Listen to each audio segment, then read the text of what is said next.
Good morning, Rap Freaks. Lexiot's here, and it's Thursday. We're doing a Thursday Think Tank reaction. So the phone line is open. You can call me during today's show at any time if you have the phone number. Yeah, you can call in and we can talk about the game over the phone. Maybe Seymour's going to call me today and we'll do 4/4. Whatever you guys with the phone number have it. If you want to call me, you have the right to call in and opine on the season opening victory of the Raptors over the Atlanta Hawks last night. A 20-point victory, a game where things were exposed as far as who the Hawks are and who the Raptors are. And I love it, man. It was a fantastic first game of the season. It was the highest scoring point total the Toronto Raptors franchise has ever scored in the first game of the season. And a lot of questions about the Raptors lineup and makeup. Well, in some ways, it is only one game, but I say that there's a lot of promise and that I think the guys get the assignment. Tracy McGrady said this week that he's worried about the Raptors for ego. And I feel like in some ways, well, listen, we can look at what you did in the Toronto Raptors when you were with Vince. Your ego got in the way and told you couldn't play with your cousin. And one of the things you've said since you retired is you regret not giving it a chance in Toronto with you and Vince. Well, just because you thought there would be ego problems or things with your game with your cousin Vince next to you, with your family, that's crazy that you didn't even trust your family to get along with and play together. Doesn't mean the Raptors will have these problems. So I think T-Mac is projecting. RJ's been very clear that he has no ego in this. He's just a dutiful player who's coming to play for the Raptors with the purest intentions in his heart as a kid from the city. And, once again, Scotty is the ultimate team player. And in some ways, the thing that Scotty cares about is that W more than anything. He's not selfish and he's not doing things for himself. Now, if Brandon Ingram wants to be a little selfish, well, he's allowed to because he's that damn good.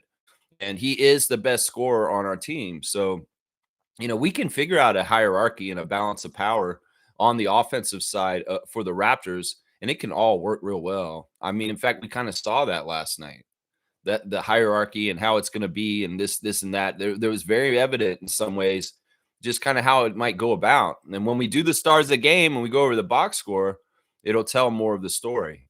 So, yeah, let's get right into the comments. I'm going to try and move quick and light, meaning I'm not going to go on long-winded explanations, and I am going to try and stay on task with what we're trying to talk about today. So Bryce is in first. It's great to see Bryce from this great state of Kentucky checking in with us right there. Emmanuel Quickly is a Kentucky Wildcat product, and Bryce Lawson is a Raptor freak that resides in the Bluegrass State. So let's see what he's saying. Spanked the belt to the ass is what he's saying here. Okay, we got somebody calling already. All right, we'll do this. She wants to get in now. All right, Fiercey's on the phone line for us this morning. Hello, MJ. How are you this morning? Hey, how's it going? Hey, Les. Good morning. Good morning. How are you doing?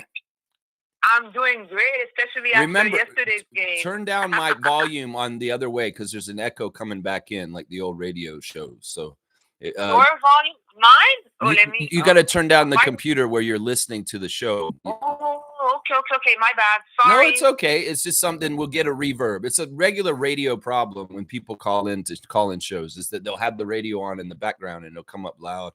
But MJ, so you're very delighted with the first game, I'm sure, like all of us. Oh yes. My stars of the game with the starting five, obviously, and also Grady had a magnificent performance. Mamu, Jamal Shed, most of them, all of them contributed. It was really, really nice to watch, and our defensive presence. Oh my goodness! We really, really, we're not playing, so I love it. Yeah, very competitive. They look very, very, very well put together. I think the biggest thing that I'm hearing from the press conferences afterwards, especially from the Hawks side, is that they just weren't gelled and they didn't get enough time together. Trae Young, in his interview after the game, said, we barely played this starting five together. And it showed. In some ways, the work that we put in and coming together and showing up all summer, they looked a lot more connected and a lot of the questions people worried about with the Raptors were kind of answered. And meanwhile, I really think that at the beginning of the season, a lot of this stuff is going to happen this way, where we're going to catch teams that are new to an extent, and they have not figured things out with their new players yet. So I think exactly. So having Darko making the team play together in the summertime in the off season was it's very, very valuable. You see it. You see what good how good it was. And I was curious yesterday, actually, when I was asking, I wonder how it's going to be between Trae Young and Porzingis, because I know he usually works very well with Capella, but yesterday that was lacking. That was lacking. They don't really know each other. And to me, it's kind of like, this is simple. You've got a guy who led the league in assists last year, and you've got one of the taller, long arm players in the league that's kind of in that Wemby range, where it's real easy if you're a very good passer to get that ball to Porzingis in places where he can be successful, but they have not connected yet. It's obvious. And there wasn't any of that going on.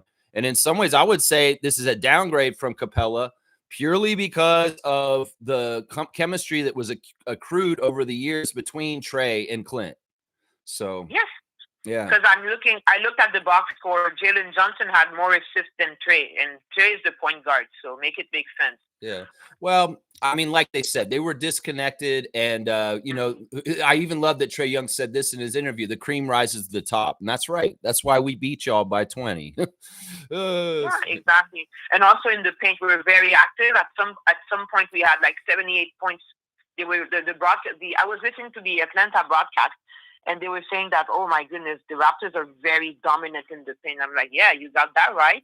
That was surprising to me, because, to be honest, looking at their preseason, they were dominating other teams in the paint. And that was one of my keys to the victory yesterday, was saying limit the Hawks from paint points. But I didn't realize that, well, you know, in some ways, go ahead and do what your paint points are. We'll go ahead and jack up our paint points. They ended up getting 80 plus paint points in the game last night. And that is like unforeseen. I think that the Hawks announcers were very befuddled and like amazed by the amount of paint points. Now, paint points, that amount, it shows that the Hawks are not playing proper defense around the basket, because it was kind of an open door policy for a degree to help the Raptors get easy scores, because in some ways they're not together on their defense, and you could see it too on the Hawks. Even the rebounds, I think we had 10 more rebounds than them. Yep. So we were really, really in the paint. We were really, it was our like our house. And but even though they had less turnovers, they still didn't capitalize off ours, because we had many turnovers as well. But they're not gelling. I guess you have to give it some time for them to work together. I have to mention the refs at first. The first quarter, I was like, why do they keep calling all those calls? But I'm thinking, I guess they gave up on the second half, because we were way too dominant. So they just let us play.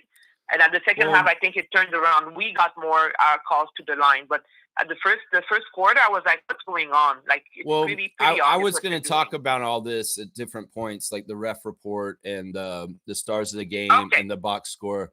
But this stuff, you know, I'll go over this way more in depth as the show goes on. But yeah, the referees were very interesting last night, and they weren't consistent throughout the game. That's for sure. They were not consistent. There was different. It's kind of like, you know, when you're a little kid, I don't know if you played this game, MJ. It's called red light, green light. And it's it's kind of a game where you have two line. You have one person standing, and people are trying to run towards them, and you can only run when they say green light, and when they say red light, you got to stop running like instantly. If you run, you're out. And so this is kind of what the refs are doing with their calls. It's like, all right, red light, you touch people, you're getting fouls. Oh, in this section of the game, we're not calling anything, and everybody can hit everybody and go every which way. So there was a little bit of red light, green light last night with the refs and calling fouls. And in some ways, that's very manipulative, because you can kind of make people get used to a physical play without calling. And then all of a sudden you ratchet it up and you start calling the fouls. So that was definitely part of the phenomena with the difference in the fouls, was that the refs were deciding to swallow the whistle. Really in the second quarter, we saw that for quite a while, where there was a lot of physical play, but they were not calling the fouls for a little while, which was interesting. I like it when they do that, because it really benefits the Raptors when they swallow the whistle. Yeah, and I think that they got annoyed at some point. Trae Young and his constant flopping. At some, you could see him like raising his arms, and they were like just running by him, like whatever. That was funny when Darko made fun of Trae Young about the flopping, and like he really got into Natalie Sago about that. He was telling Natalie is like, look, he's flopping, he's flopped, he flopped. That's what that is. I mean, he's a little dude, and he can probably be pushed pretty easy by a bigger NBA player. But still, to the degree of some of the stuff that he's just kind of like blowing over like a leaf in the wind and fall. Dramatic. He's way too dramatic. Yeah. Anyhow, I'm going to let you go. I know we're going to talk about those Gamble like arrests today. Yes, this is crazy news. I just woke up and seen that former Raptor Chauncey Billups has been arrested by the FBI this morning. This is crazy news. We'll definitely talk about that. MJ, I appreciate you calling in, and I hope that you have a fantastic Friday and that you're getting stronger than ever. Stronger than ever. That's what I'm wishing for you.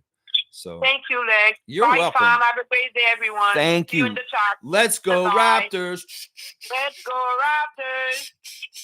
Yes, yes. What a great way to start with MJ. MJ is so enthusiastic. What a great Raptor freak. And she's feeling the vibes of the win against Atlanta yesterday. I love it. I love it. I love it. All right, let's see. All right, what Bryce is saying in his first comment here. Spank the belt to the ass. Dominant season ahead. You know, I want to believe that, but we know that Raptors Nation has a proclivity to overreact, whether it's good or bad, with what happens with our team. So I want to challenge Raptors social media and Raptors Nation right now to take it one step at a time. Let's not get too crazy and shoot for the moon with our ideas about what we're going to do. We just got to take stock after each step and say, yeah, we're in a good place right now, and keep moving. And in some ways, I mean, I love what Bryce is saying. And I think we will be a top Eastern team in the league this year, as long as we're healthy. But I really want to make that challenge for Raptors Nation. Let's not overreact this year. Let's be cool. Let's calm, cool, and collected. You know, if you're meeting somebody attractive out in public for the first time, and you get all nervous, and you're like, oh, you got like, you don't want to do that. Stay cool. Be like, yeah, this is how it's supposed to be. This is how it is. I know the Spurs and Greg Popovich said this once when people celebrated too much about victories in the regular season. He said, why are you celebrating? This is your job. You should just do it and be like this. And then, like, you know, it's just ordinary. In some ways, it's like, look, you should just be like, you know what? When we win, that's what's expected. And that's what we're supposed to do. And let's not act like it's just like woo woo wee. You know, let's be calm, cool, and collected, not get too low when we lose and not get too high when we win. And I think that it'll be way better for Raptors Nation on social media and other places if they could get a little reined in like this. Because, look, this is a great start, and we should be over the moon. This is one of the best season opener games in the Raptors franchise history. But also at the same time, this is only one of 82. And we got to go next, come back here, and we'll play the Bucks at 6:30 tomorrow night.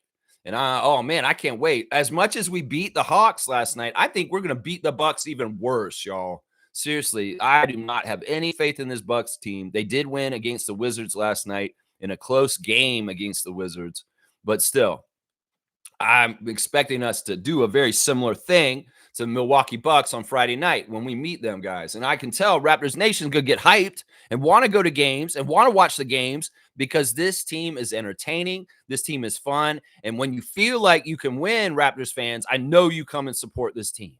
You know, you felt the last couple of years is like, I don't know if I want to go to Raptors games. I don't know if they're very good. Well, have you seen us with Brandon now? And how do you feel about it right now? That's right. That's what I want to say right there. Yeah. Yeah. I love what he's saying here. Bryce is saying Coach motherfucking Darko cooked. Yeah. A lot of credit to Coach Darko. Seriously. His rotations have been fantastic. His logic and reasoning for how he does things is easy for the players to fall in line and understand what is going on. And there are no questions. I love that he did not dress the 3 two-ways last night at all. He just said, we're going with this crew of 12, and we don't need these 3 guys right now. We need them to orientate. Colin was already hurt, so he wasn't going to play. And Elijah, Chucky, and AJ were all in street clothes. So all 3 of the two-ways did not get an eligible game used in this game last night. And that's good management. This is an area where I've thought that Bobby and Masai and the Raptors front office could have managed things a little bit better, is on the two-ways and not wasting too many two-way games with Jeff Doughton sitting ready to play, but he doesn't even get in the game. So I love that they didn't play. They didn't even dress last night. It's like, hello, rookies, come and sit down and watch a game first and see what the NBA regular season is really like. So really good decisions in that way by the team. And once again, Darko has, the other thing that you could give a lot of credit to Darko for, Bryce, is that in some ways he really did have his team way better prepared and way more running smoothly on game 1 of 82 than Quinn Snyder did. That is just undeniable. The Hawks have a lot of work to do to figure out who the hell they are and what they're going to do. And, well, the season's already started, guys. So the race and the sprint to the Larry O'Brien has already begun, and you guys are already a couple steps behind the Raptors.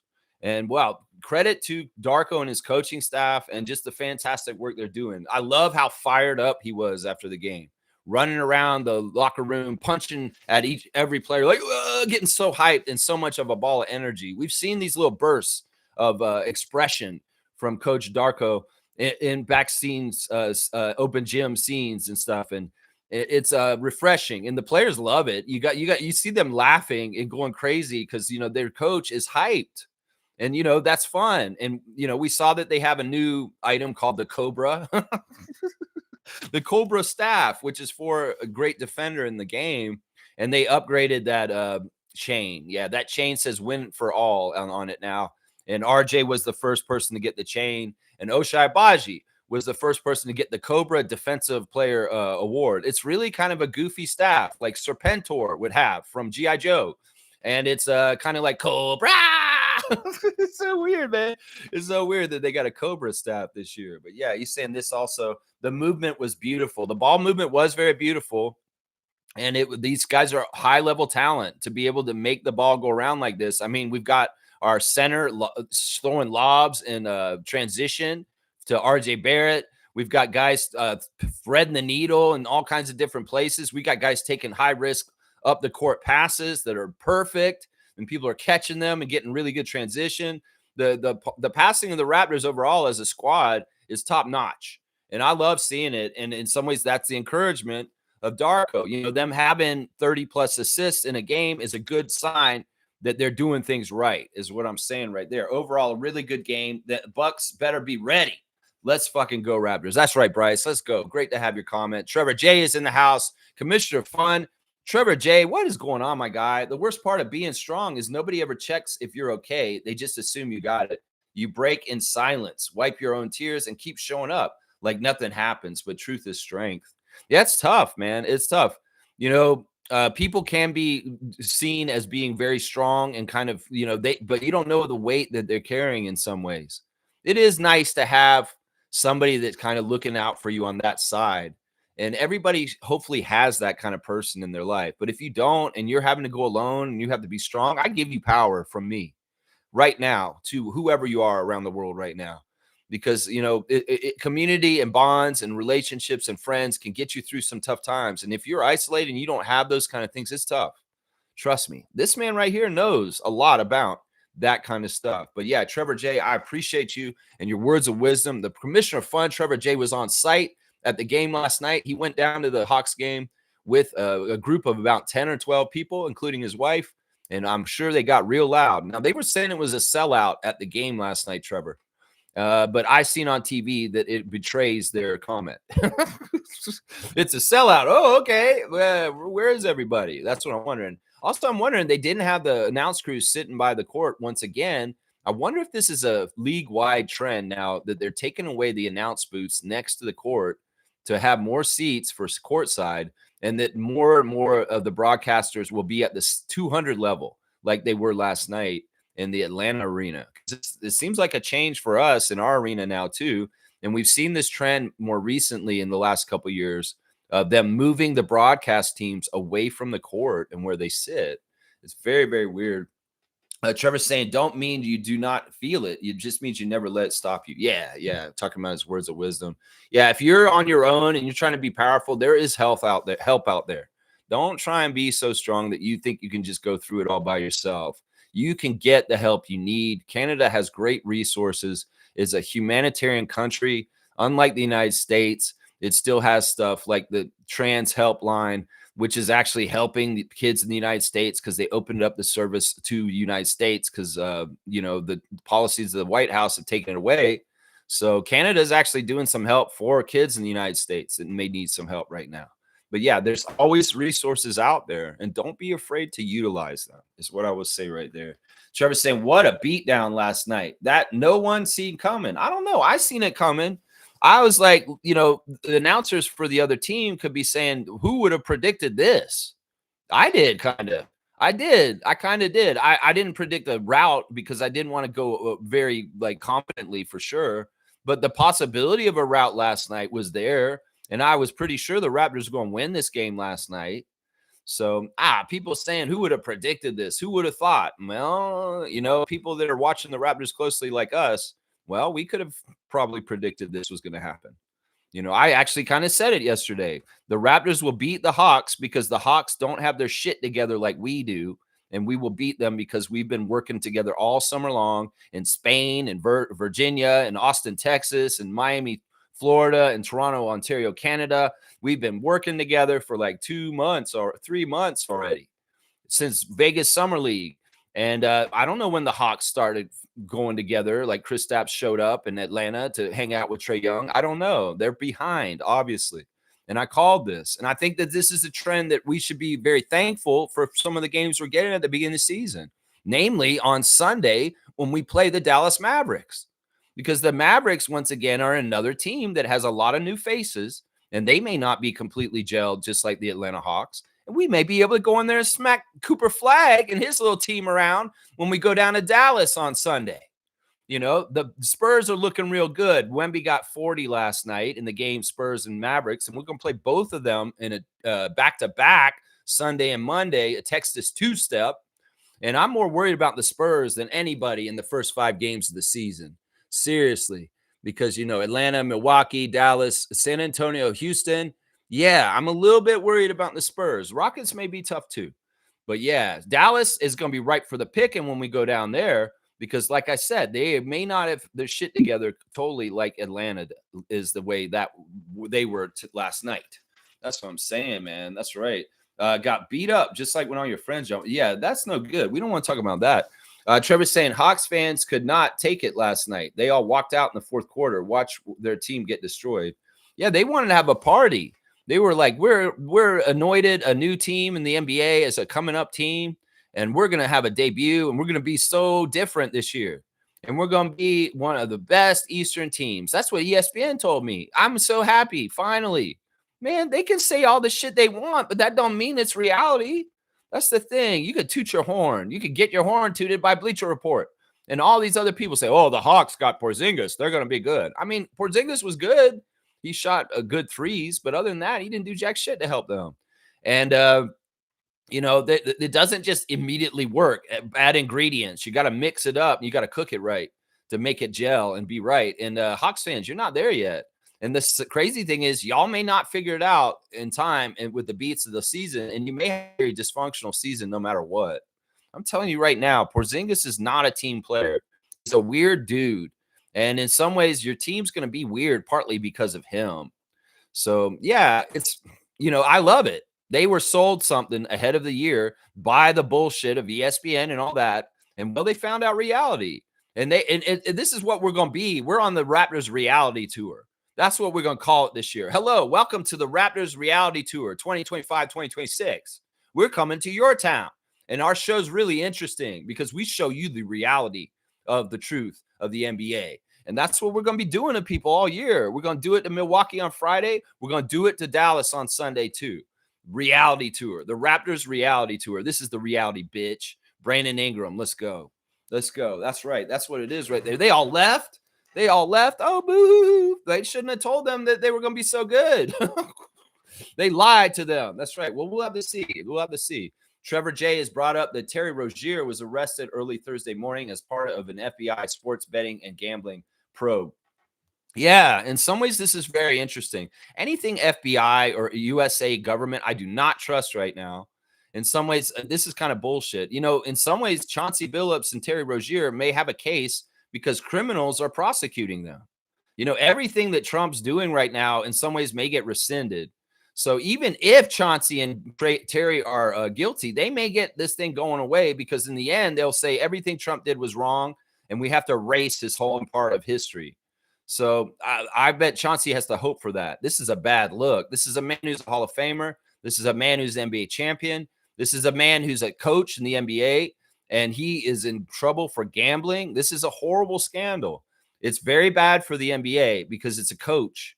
And he is a prominent guy who's a part of their community. And so in some ways, I think back to last year when Chauncey was at Vince Carter's Hall of Fame ceremony, and he's standing there with Tracy and Vince saying, what if we had been on the Raptors together? Oh, fuck you, Chauncey. You didn't want to stay around to be around with that.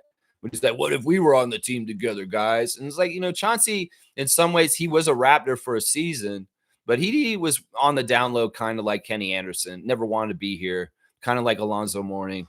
But he did come and show up, and he did play his time, but he got out as quick as he could. And in some ways, he has not embraced that he's a Raptor, honestly. Let's just be honest here. The man has not embraced that part. So in some ways, it's like, look, if you're actually guilty, Chauncey Billups, you're an idiot, first of all. Second, we have to remember he's alleged. It's not for sure.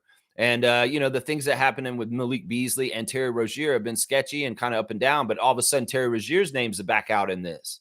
Listen, this is 10 times worse than Jonte Porter, because this is a coach. And not only that, a current coach of one of the 30 teams right now.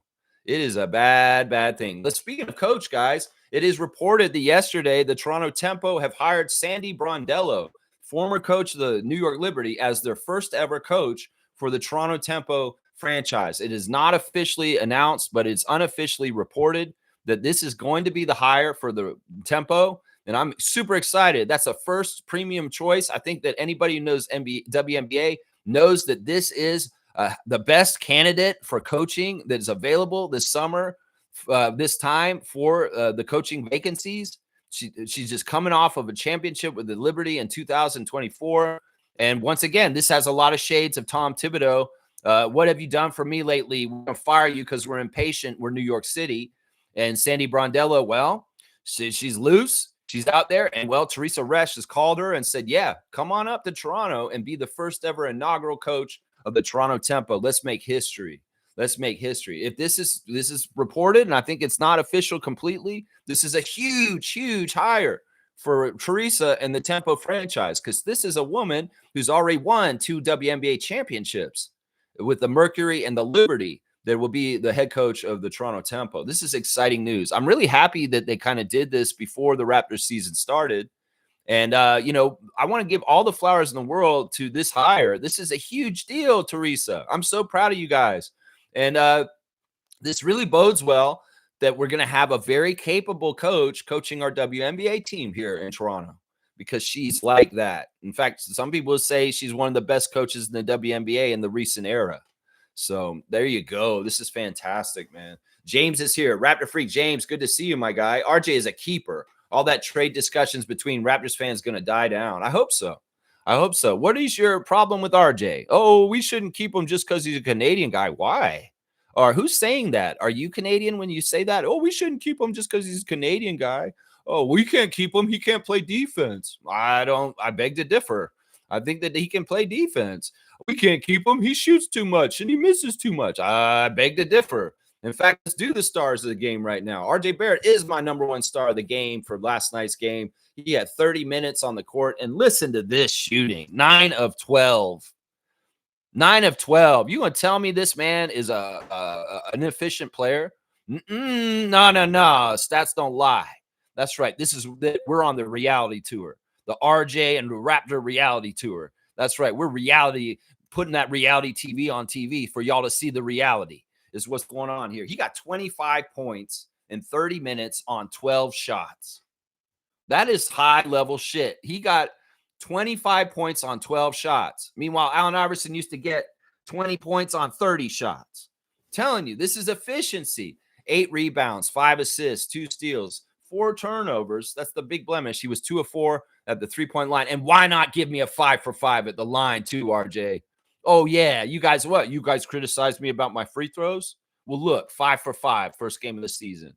RJ Barrett, Star J, number 1 Star J of the game, doing it for Canada, doing it for his city. playing for the right reasons, playing for Nathan. That's right. RJ Barrett, you are the man. And don't let them forget. I love that lob from Jakob. I love the interaction between you and Brandon, and Scotty is sublime. The passing up the court, looking for Scott, you looking for Scott, him looking for you. It's just beautiful, beautiful stuff. My second star of the game for the game last night is Mr. Wayne Scotty Barnes. That's right. Scott had 32 minutes, and he had 32 minutes with 22 points, 9 to 14, just 2 more shots than RJ, but still a 9 to 14 is fantastic shooting, very high level. And where did Scott operate last night? He's operated in the mid-range, around the basket, everything within 15 feet. He didn't take a single three-point shot in this game. In some ways, that's the thing, Scotty. Sure, you're going to have to shoot threes eventually again, but there is a world in the NBA where you do not have to shoot threes every single game like last night, and we win. That's the great thing. In some ways, especially if your hand is not totally 100% for whatever reason, man, I would say this, like old players would do this, especially if they're versatile and they have all kinds of bags of tricks that they have in their repertoire. If you have a pinky finger this year that is nagging you because you rim rocket and you might have hurt it a little bit or something, you were holding your arm at one point last night because somebody smacked your arm for a bit and you weren't getting no love from the refs on that. I know. And I saw you freak out in the first half when the calls were really touchy, but then you went to the basket and there was no call by Natalie and Brent and Sean Wright. I seen that, Scott. So if you're having any kind of issues with your shooting hand, don't even go out there because you didn't last night. 0 3-point attempts by Scott.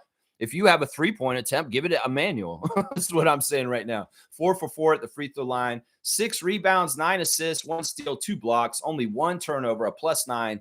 Scotty Barnes, you can flirt with those triple doubles too. And listen, is anybody mad at Scott's game last night? In some ways, the people that were kind of annoyed with him taking so many lazy threes, yeah, you can't be mad at him for last night. And boy, didn't he look good with that turnaround fadeaway shot, looking so much like Kawhi Leonard. That overpowering, like, yeah, you guys can't guard me. And he was beating up little babies down low near the basket. Scotty, salute to you, man. You're awesome, bro. And you don't have to shoot threes. That's the reality, man. Grady Dick is my 3rd star off the bench. And some people around Raptors social media today are saying, if Grady Dick's our 6th man, I like it.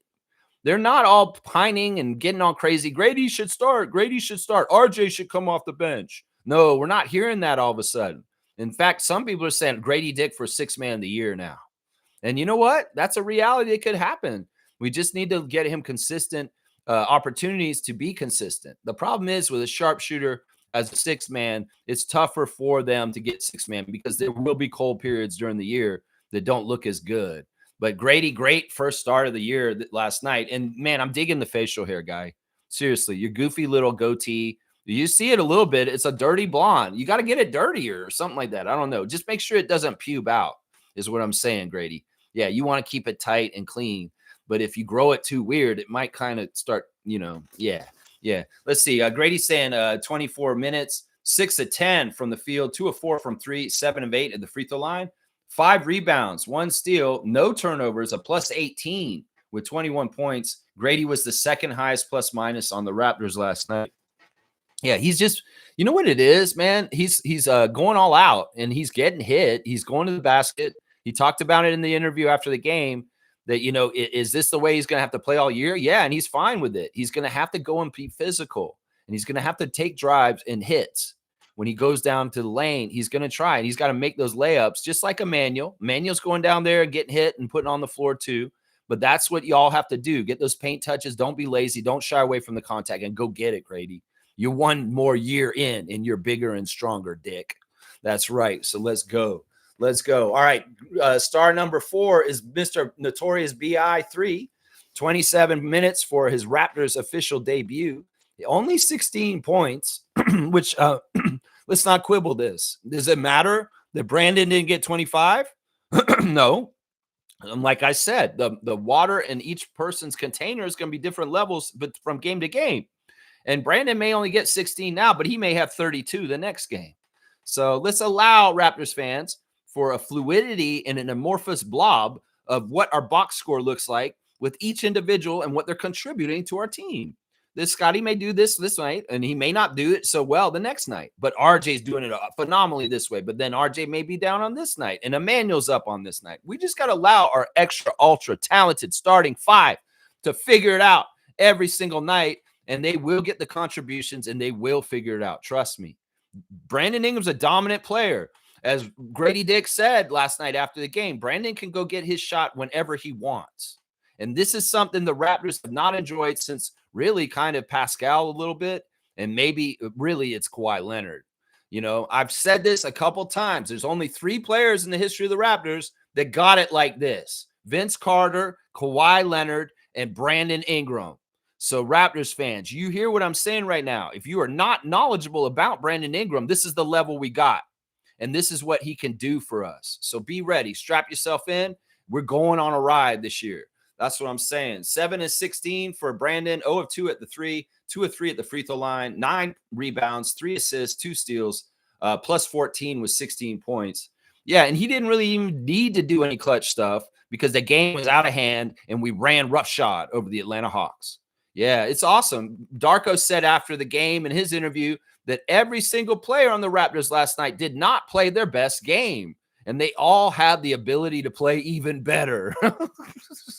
I love that. I love that so much. And Brandon definitely could have played better in some ways last night. Jakob Poeltl is my 5th star of the game. Jakob was very efficient, a 7 of 8 from the field, 22 minutes for Yak. He got in foul trouble, and he did end up fouling out of the game by the end of the game.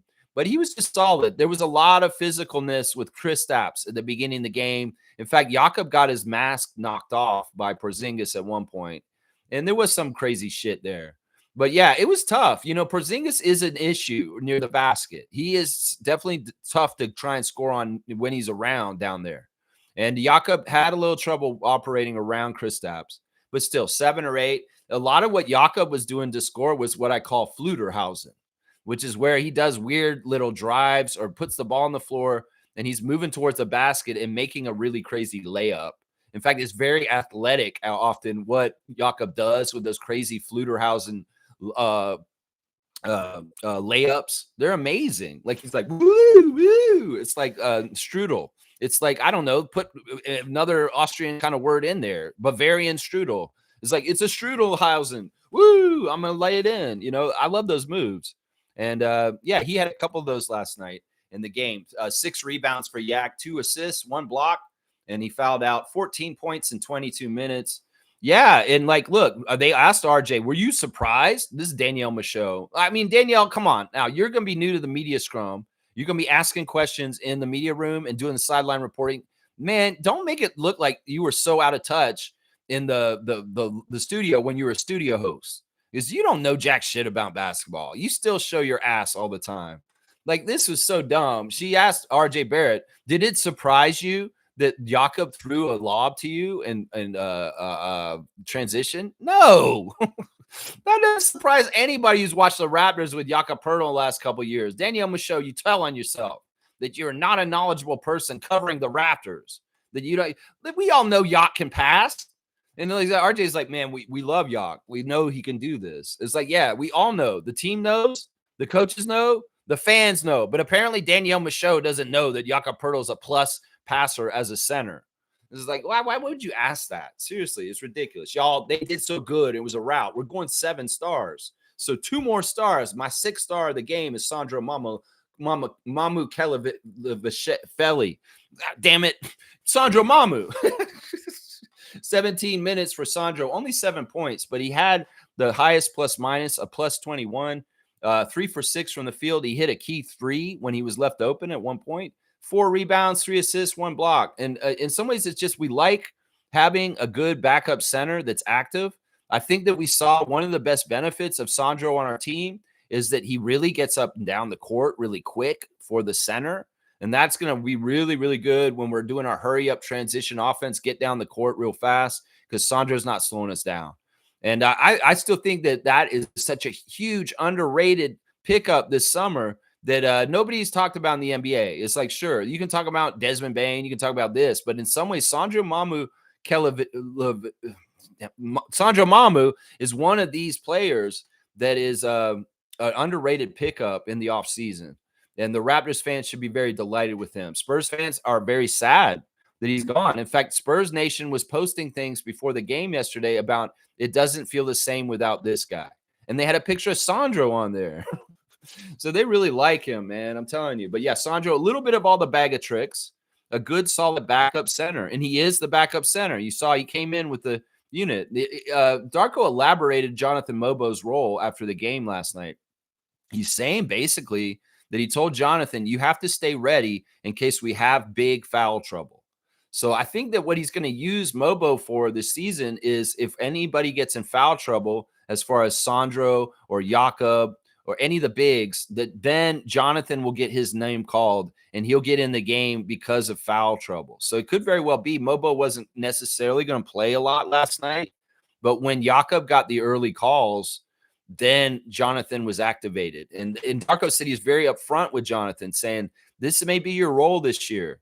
And you may need to get used to, you're getting in games when there's foul trouble for the bigs. And that's a great safety valve. Honestly, Jonathan Mobo is a very good NBA player.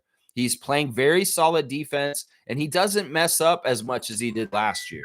So this is really good. All right, let's go with the call of the day. Here we got Sheriff is calling in. It's 4 quarters with Seymour Pape. Hello, sir. How are you today? Oh, let me make sure I got it on speaker.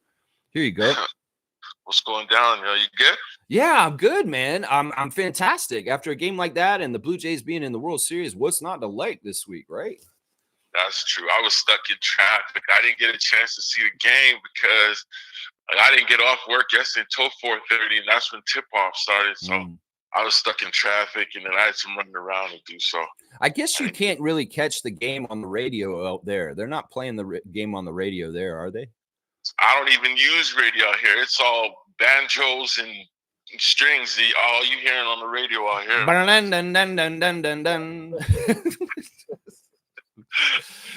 So okay, quarter one.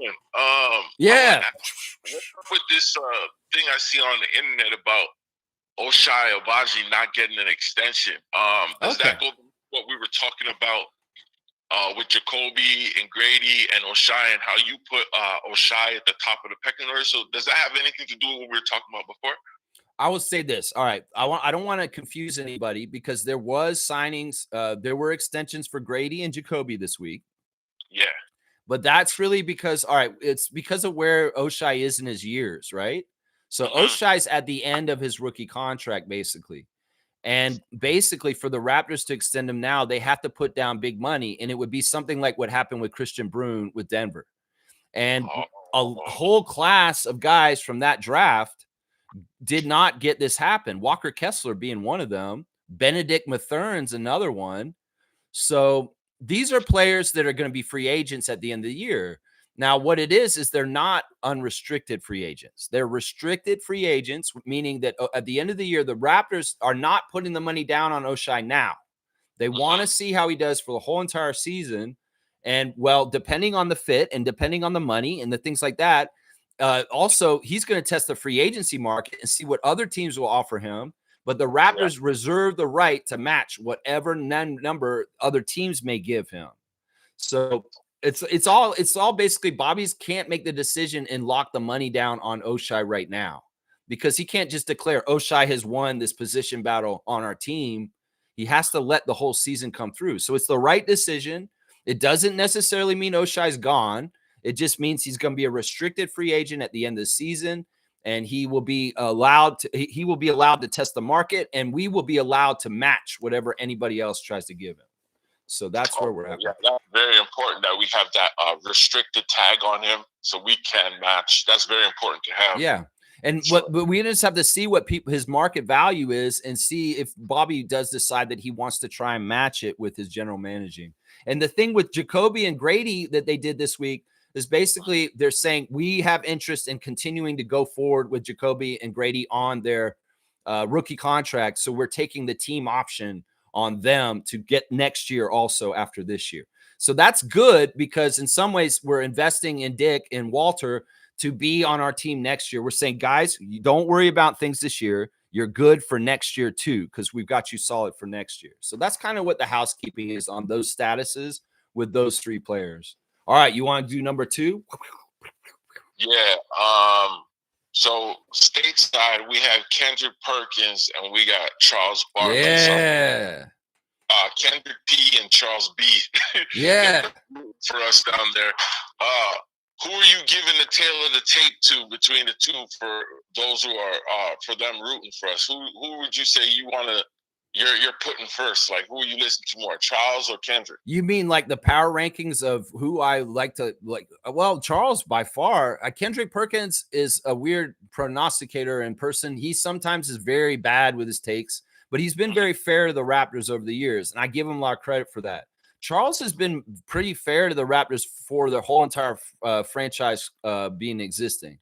And Charles is, in some ways, Charles, I always think that he's on point with most of the stuff he says on his show. So it's definitely Barkley. But I appreciate both of them saying this, but just wait. It's funny how we're going to rise up the ESPN rankings real fast all of a sudden now after last night.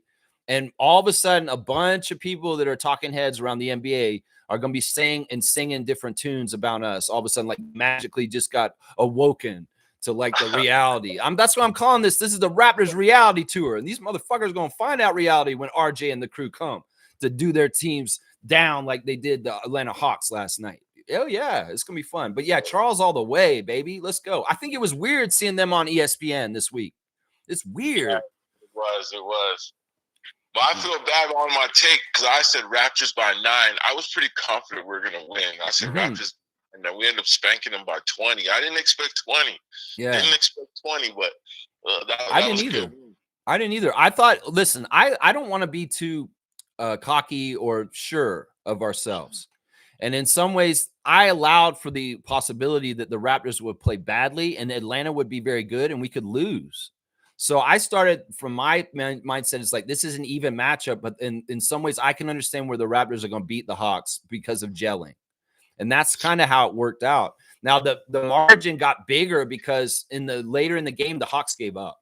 After that 45-point third quarter, they were demoralized and defeated. And, that's another sign that Quinn Snyder has a lot to work on because his team can so easily just roll over. If that was us on the other side, Darko would have had us keep coming at them right up until the last quarter. So in some ways, that's part of the reason why the margin was so big. I wish they had beat them by 30, honestly. They had them by 30 for a while there in the fourth quarter. How often have we seen a 45-point quarter from the Raptors and 138 points in their first game of the season? This is phenomenal. Phenomenal. Yeah, I think they said that's a franchise record for most points in a game, too, for any Raptor team, 138. They had broken that record with 6 minutes to go still in the game. It's crazy. Yeah, it's crazy. All right, let's go. So yesterday we had 3 big upsets. I would say this, was Chicago defeated the Pistons, Utah defeated the Clippers, and Phoenix defeated Sacramento. Which one of those 3 stands out most to you? And I wanted to say this too. I could see a thing a lot like Steven Jackson came out and said that Golden State Warriors is his pick this year. And I see where he's coming from because, if that squad does make the playoffs, you need veterans on your team for the playoff run. And I think those guys are very experienced players. But right now, from what I seen last night, just a little highlights, because I didn't really take in any games. Them young legs are moving. And I think that's the big story with that Utah Clippers game last night is that, you can have the oldest team in the league. You have as many Hall of Famers stacked on your team. But if a young team is hungry and they're going to come out there with Walker Kessler and Lauri Markkanen, they will run you off the court. And that's what the Clippers found out last night. They had Kawhi. They had Bradley. They had James Harden. They had everybody there. Chris Paul was playing.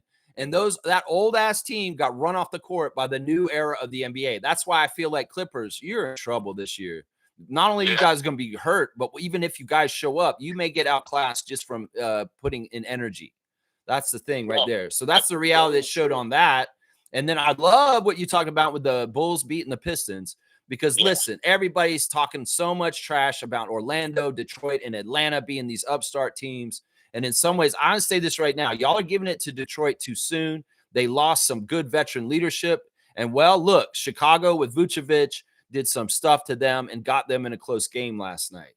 So it's interesting. The reality NBA as the games happen. That's what it's the Raptors reality tour. Let's make reality show and people will see the truth. That's right.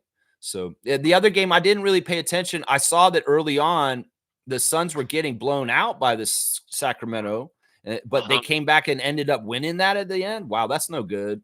That's no good. I feel bad for Dennis and DeMar in that situation. Of course, Sabonis didn't play, so that's part of it. Sabonis is out already for the Kings, and who knows? But see, that team in Phoenix should be such a mess. I don't understand that totally.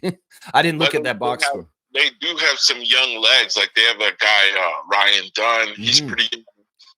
Grayson Allen's still pretty young. They still do have some young legs. And I see it like I think Golden State's going to be in trouble. Even Draymond, I seen a highlight of him arguing with people in the crowd. And it's like, Draymond, this is the first game of the season. Yeah. He looked like he was already halfway through the season for him. Like he was tired and I'm like, wow, man, that's crazy. The Warriors, in some ways, are a dangerous team to win the championship this year. I think they're more dangerous to win the championship than the Clippers or the Lakers.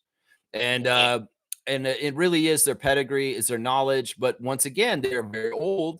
And I mean, their experience will bode well for them in the playoffs, but also throughout the whole long haul of the season. Will they be in trouble because of their age? I don't know. We'll have to see how it all plays out. The reality of the season. Yeah. All right, let's go. The last one I was going to talk about the FBI. I didn't know that the FBI backed up Chauncey too. That's crazy. I know. I think we're in a day and age where timing and people just want to be like the face of something, right? I think they did this because they want to be known, right? The FBI wants to be in the headlines. Why would you wait until the opening days of these games to come and start arresting people? Like, I think it's more of a popularity thing. FBI's doing it because they want to be seen. They want to be in the headlines. I don't know. To me, I think it's blowing a lot of smoke, hot air, because 1 second we hear these guys are clear of charges. Then you're busting them on opening night. Like, it's like, come on, yo. All right, I'm suspicious as hell of this story about this stuff going on right now. First of all, anything that the administration's doing in the United States, everybody should be like really looking at it really closely as possibly being criminal.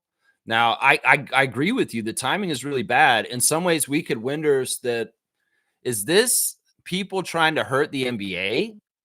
Like, could it be like an indirect way that, like, the White House has a war on woke right now, right? Or DEI. And well, the NBA is a predominantly African-American league. And also the NBA has done a lot of like social justice campaigns for different things. Could this be a concerted effort to smear the NBA at the beginning of its season by doing this? I mean, if Chauncey's guilty and he did this shit, that's horrible, and he should be punished. But the timing is very fishy. You're right. And will this be something that actually deters fans from wanting to watch it? I don't care. In some ways, that's a bad coach, just like we had Jonte. So it's like, it could be a publicity thing that they're trying to mar the NBA at the beginning of their season. I don't trust anything that the administration does right now and their reasoning and their timing or anything. The man's literally destroying the White House right now without anybody's approval. So it's like, it's pretty crazy. Yeah. So like, no, fuck you, Kash Patel, whoever the fuck, whatever's going on right now. I don't give a shit. How can criminals come and charge people with crimes when they're criminals themselves is what I'm fucking saying about this shit.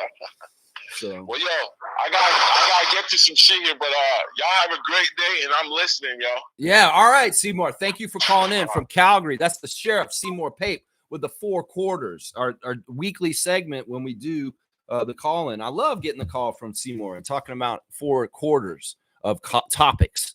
That's right. Interesting stuff going on, man. All right, let me see. Where was I on this? We're doing the last star of the game. My final star of the game for last night is Jamal Shead. Jamal Shead was solid as the backup point guard coming in for the Raptors. 19 minutes, 3 of 5 shooting, 1 of 2 from the 3 of 4 at the free throw line, 2 rebounds, 5 assists, 1 steal, 2 turnovers, a plus 11 with 10 points. So yeah, just nice, solid point guard work. Once again, Sheddy is very annoying to the Hawks. And, he loves that challenge of playing Trae Young. You could tell when Jamal was guarding Trae Young, it's like he's in heaven because this is like what he dreamed of as a kid. Is I'm in the NBA and now I get to guard the best, one of the best at my position, Trae Young, and I want to take this challenge of trying to shut him down. And you know what? They did a good job on Trae Young for the most part. Only 5 of 14 from the field, 1 of 7 from 3, and he had 2 turnovers with just 22 points. Most of those points come at the free throw line because they did get to the free throw line a lot. I like the Raptors fouling a lot. I don't care about that. Some ways, people are saying, yeah, they're hitting people, they're touching people. We are fouling people. We play a very aggressive defense, and getting fouls is natural, guys. So the refs were not totally biased against us. At a certain point, it did feel like it, though, in the third quarter. When we were starting to bust the game open, Barnaky and Natalie started calling things a little bit more for the Hawks in very unfair ways. And we saw our coach reacting throughout the game with the referees yelling and getting very upset. And I love that he's fighting for us. I love that he's engaged. I love that he's on top of this. And he very much is politicking with the refs to make sure that the whistle's fair. Now, it's funny because Trae Young and some people on the other side were saying that the calls weren't fair to them. I don't get that because y'all went to the line a shit ton last night, Hawks. So don't even give me that crap. Seriously.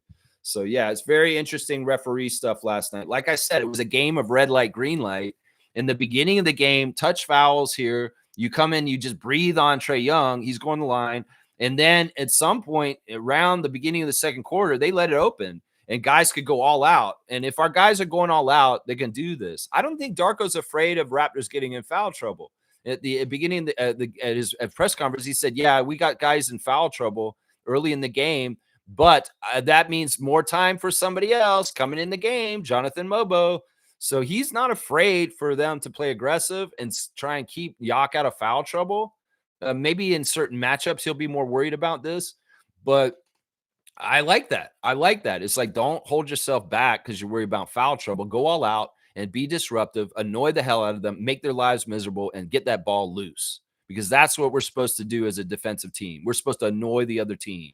And if we're hitting them in fouls, if the refs are going to call it touchy, well, they can't do that the whole entire game. In fact, it would slow the game down so much, too many free throws. The refs are aware of this. So that's part of the reason why they play red light, green light, is they'll stop calling the whistles because it slows the game down so much, so many free throws so much, and they don't want to be there all night just at the free throw line with that kind of stuff. So there will be periods of the game where it's green light, go ahead and go all out aggressively on defense because the refs are not calling anything right now. And the physical play style of the Raptors benefits from that time. That really does. It is. Yep. James is saying, Lex, is CMB playing on Friday? There's no word on this. I can't tell you for sure. James, we'll find out more this afternoon probably and maybe even tomorrow. But, yeah, I can't tell you for sure if Colin Murray Boyles will make his NBA debut on Friday night against the Bucks in Toronto. That could very well happen, though. It could very well happen. Trevor J saying this, the first quarter, the referees tried to hurt us like they knew a beatdown was coming. Well, let's be fair. I don't think that they were doing anything except their job. We are a very aggressive team that puts our hand in the cookie jar a lot, and the referees were calling fouls. And that's what they're supposed to do. I did not feel like the refs were unfair until the third quarter. The third quarter is when I started thinking they were unfair. You know, they did really bad calls against the Hawks, too, in the first half. There were a couple times that we got some really awesome calls, too. So, I honestly, the refs, as much as they were a factor, they weren't really because we blew them out no matter what. And I'm not going to get on the refs and wins.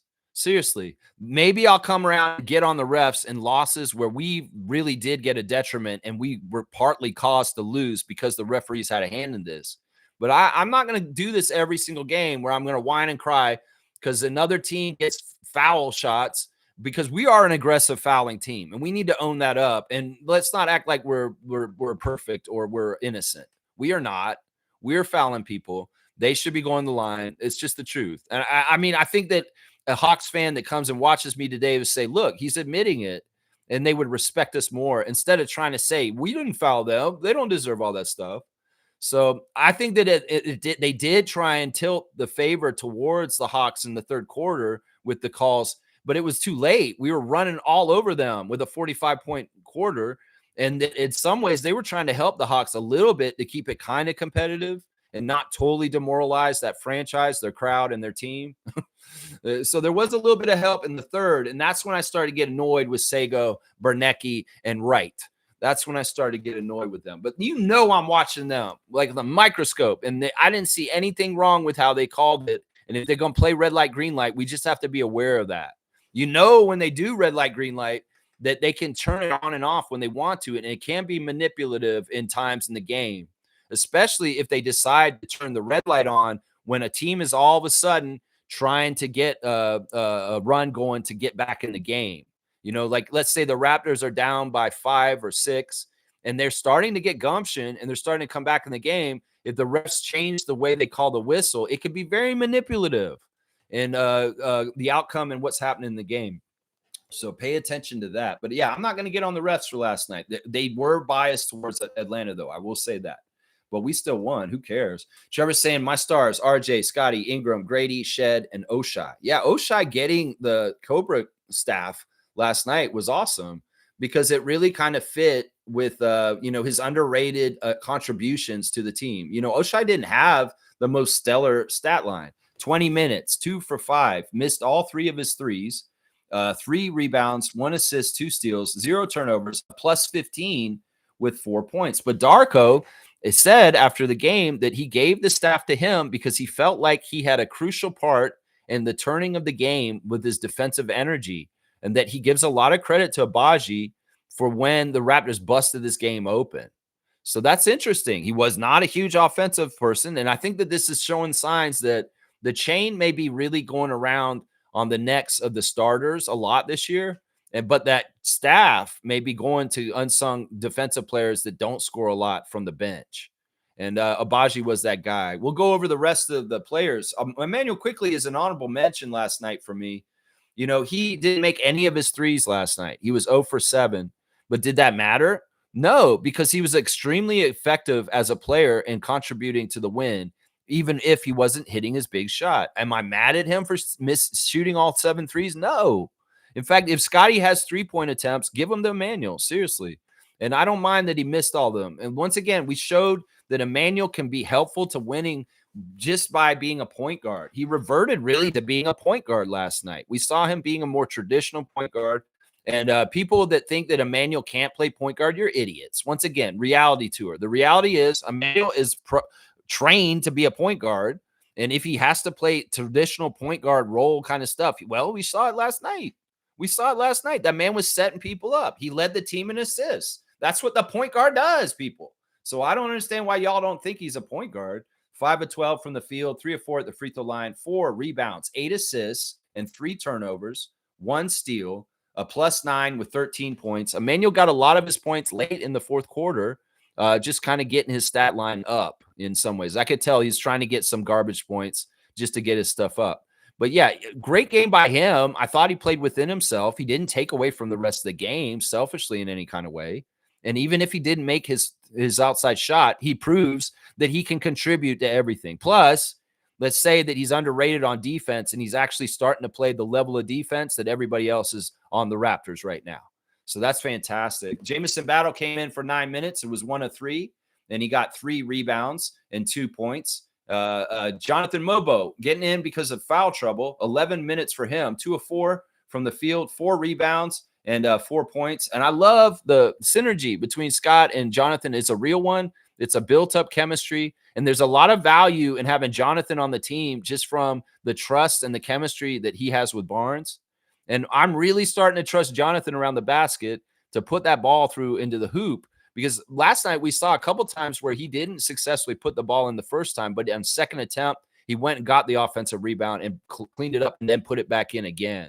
So yeah, keep being that kind of guy. This is the kind of stuff that'll keep you in this league. In some ways, Jonathan, your friend Chris Boucher is a great role model for you to try and emulate more and more as you go into your career. Seriously, more and more. Yeah, that's it. Grady already went over. And Garrett Temple is the only other person dressed, and he didn't get in the game. He was just a utility, just in case, breaking in case emergency. On the other side, Porzingis didn't have a very good debut for the Hawks, but it didn't matter because they lost. 20 points for him, 4 of 7 from 3, and made all 6 of his free throws. Also, Dyson Daniels getting in foul trouble was a huge key in the game last night. The Hawks very much lamenting Dyson not being out there to do what he does really takes away from their team. Well, maybe the Raptors did a good job of going at him and getting him in foul trouble, and the refs also hit him. Ricochet up and down. He had good moments at times, but also it seemed like he hurt himself on his own. I don't know. That's a weird young rookie. Jalen Johnson's a cocky son of a bitch. And him doing Scotty's pose at him and Scotty talking trash, there's no love lost between Scotty Barnes and Jalen Johnson. There's comparisons between the two of them. And, Jalen Johnson's a little cocky in that game last night. Well, the winner laughs loudest at the end is what I'll say right there. Yeah, and I think Scotty might have a little chip on his shoulder against Jalen in the future, guys. I'm going to see something down the road, maybe when we play Atlanta the next time in the in-season tournament when we come back to Atlanta, and that's going to be in November the 7th. Scotty may have a little extra chippiness and something for Jalen Johnson. Just I have a feeling. Yeah. Luke Kennard, are you better than Grady Dick? No, he's not. Patrick Beverly, you're an idiot. The dissing of Grady Dick this summer, saying, who is Grady Dick? Grady Dick's only famous because of his name. He's not even as good as Luke Kennard. Well, we had it last night, Patrick Beverly. And it looks like Grady got 21 and Luke Kennard got 6. So you go ahead and fucking keep talking your bullshit, little yappy puppy. That's what I say to you, man. Nickel was bad in his debut for the Hawks, 2 of 15 with 10 points, but he was active. And it was nice to see him out on the court against RJ. There's a lot of love and friendship. 2 Canadian guys on Team Canada battling back to head-to-head, RJ Barrett versus Nickel Alexander-Walker. It's a fun matchup because you've got a very strong defender against a very strong offensive player.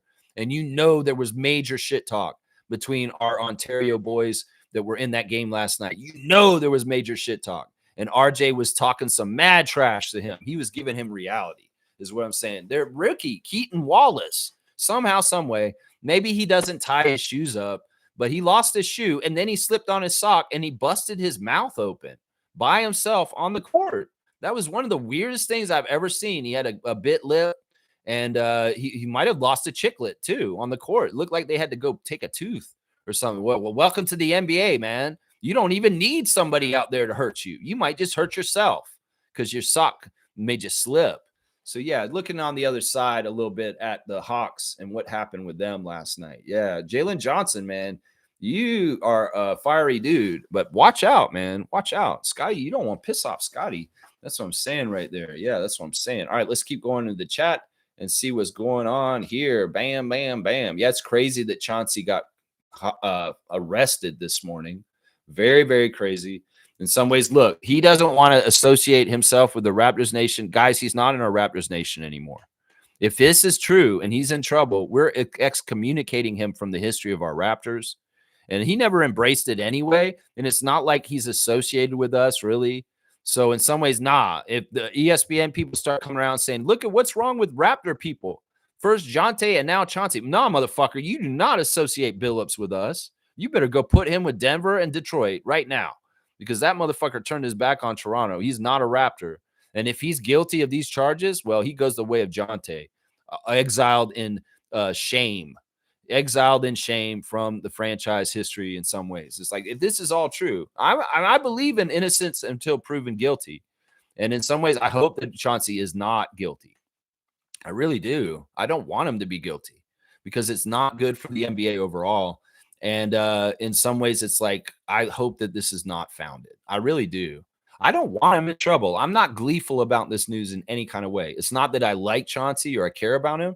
I just know that this is not good for the league overall. So let's see. Trevor's bringing up that the Sixers beat the Celtics by 1 in their game last night in Boston in the home opener. And I love this. I love this so much because not only was this game a close game and Boston lost on their home court and got a dose of reality about what their season is going to be like this season, but we also saw a Sixers team that it cannot do what they did and be sustainable. Joel did play, but he only lasted 10 minutes. And I think he only scored like 2 points or something like that. It was really kind of sad. And, it was the Tyrese Maxey / VJ Edgecombe show. Those two guys, 2 players for the Sixers, had to get 70-something points, 74 or 77 points for Nick Nurse's team. Is that sustainable? Do you think teams are going to let those two guys go crazy like that? No, it's the Celtics. They're a shitty team this year. And they'll allow Maxey and Edgecombe to go crazy like that. But most teams ain't going to let that shit happen. So, Nick Nurse, you think this is a sustainable way to win? No, it's not. So, I'm very happy because in a 1-point loss for the Celtics to the Sixers last night, I see both Atlantic Division foes of ours looking really shitty and in trouble. This is the crazy thing. The Sixers had the lead by 3, and the Celtics had like time to try and make it up. They got close, and they hit one shot. Peyton Pritchard made a layup, and they got it within 1. But then they had all these shot attempts at the end of the game, and they couldn't close the deal in front of their home crowd. They failed at getting a game winner.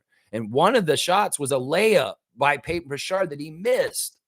So it's really kind of funny. And I'm looking at it. I feel bad for Chris because I want Chris to feel winning again. But going to Boston ain't going to feel winning. I'm going to tell you that right now, Boucher. I love you, man. You're Raptor forever. We love you. But that ride with the green team this year is not going to be fun. It's not going to be the normal Boston Celtics kind of year with Jason Tatum on the playing healthy. No, it's not. And this outcome is fantastic. Embiid sucked. The Sixers just barely won with a 70-point contribution from 2 players. And the Celtics lost by 1 in their home opener for their crowd to be all deflated and sad. Oh, yeah. Raptors fans loving it. Loving it right now, especially after how we looked against the Hawks. Let's go. VJ combined with 34 as a rook. That's a record since Wilt, guys. Apparently, VJ Edgecombe getting that amount of points is the most points a rookie in their first game has scored in an NBA game since Wilt Chamberlain. And that's a big deal right there. Excuse me a sec. All right, we got Randolph. Randolph Phillips is in the house. Randolph's got his blessings. Blessings, beloved Raptor Freaks. Family, always know that the work and effort you put in to whatever you are doing or trying to achieve is what's within your control. Give your best in those areas. I like that. Yeah, that's the thing. If you're going to do it, you might as well do it right. I've never, ever liked people that take jobs or do jobs and they just half-ass it. I mean, if you're going to do the job, do it right. Do it with quality and do it to your best ability. Now, I get it. If you're not getting paid correctly, you should do the job that you get paid the amount you get paid for. If they're going to pay you half-assed, do your job half-assed. I agree with that. In some ways, listen, if they do a general strike in the United States, I'll be very happy. They need to. In some ways, if they really want to change the powers that be and change things, they need to walk off the job and stop buying things and go off in all kinds of ways economically, because that's the biggest motivator for change in politics in the world today is economics. And U.S. people, they may need to be a little bit like coronavirus time and be sitting off the grid and not doing stuff and not participating in society for a little while. It's kind of like being on strike. Because that may be the only way that you can change what's going on in your government right now is go on general strike, and all y'all just need to, make a real effort to just shut down things as much as possible across that country economically. Because if you do this, you might be shocked at just how powerful and how quickly you can change things back to getting right in the right direction. Seriously, you'd be shocked at how much you have that power. So yeah, do the work as long as you're getting paid and compensated correctly. If you're not, if you're working for Amazon and Amazon's cheaping you out, cheap them out on your labor is what I say on that. Blessings to the Phillips family and all the Raptor Freak families. That's right. G is here. Good to see G. Trevor, my list is the exact same of the stars of the game. Yeah, it is. It's real easy to pick stars from the game last night. And if the Raptors do rout a team, I'll give them 7 stars. And they got 7 stars last night. That's right. Kareem Thomas is in the house. Good to see Kareem holding it down for us in the 905. 1-0. We could go 82-0. We could. That's a possibility. If we play the way we did last night, minutes were distributed well despite foul trouble. I think Jacoby would take Jameson's minutes and CMB would split with Mobo. Great rotation. Yeah, I mean, the hierarchy of the rotation's kind of making itself more clear. And I like it. I think that, once again, our coaching staff is good in a bunch of areas. They're good with camaraderie and vibes and communication and the players knowing what the hell's going on. They're good with tactical things like play sets and just being organized within the assistant coaching staff as far as duties and everybody working like clockwork. And then you've also got the stuff with the rotation minutes, and that, Jama and Pat and Coco and those guys and Evo, they're all kind of with Darko and kind of reminding him. And this is a good thing. Like, if we are going to have foul trouble at times with different guys, because we have a good talent depth, we should have replacement guys, next man up, immediately like that. And I think that this is the case last night. I mean, did we really suffer from foul trouble last night? Did it hurt the quality of our team? Did we feel like because Yak was in foul trouble that it was a really big, serious problem last night? No. And it's partly because of Sandro Mamu. It's partly because of Jonathan Mobo. And it's partly because of the really fantastic rotation philosophies of Darko and covering that stuff up. I didn't feel any foul trouble in the game last night. Did you guys get freaked out about the early fouls on our team? No, because everything went smoothly and Darko rotated and moved guys in and out in a very efficient way that made up for it and didn't really make it a problem. So, yeah, it's fantastic. I agree with this, man. I think Jacoby would take Jameson's minutes.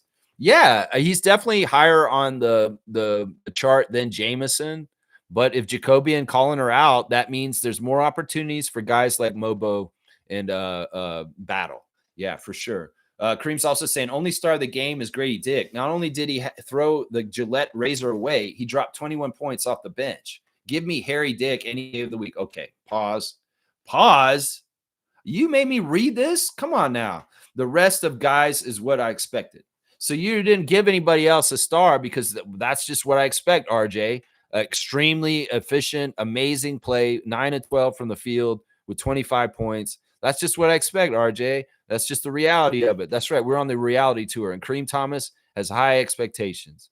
Well, these guys don't do it exactly right. I hope you'll allow for them to have humanistic qualities of not always doing it exactly right, too.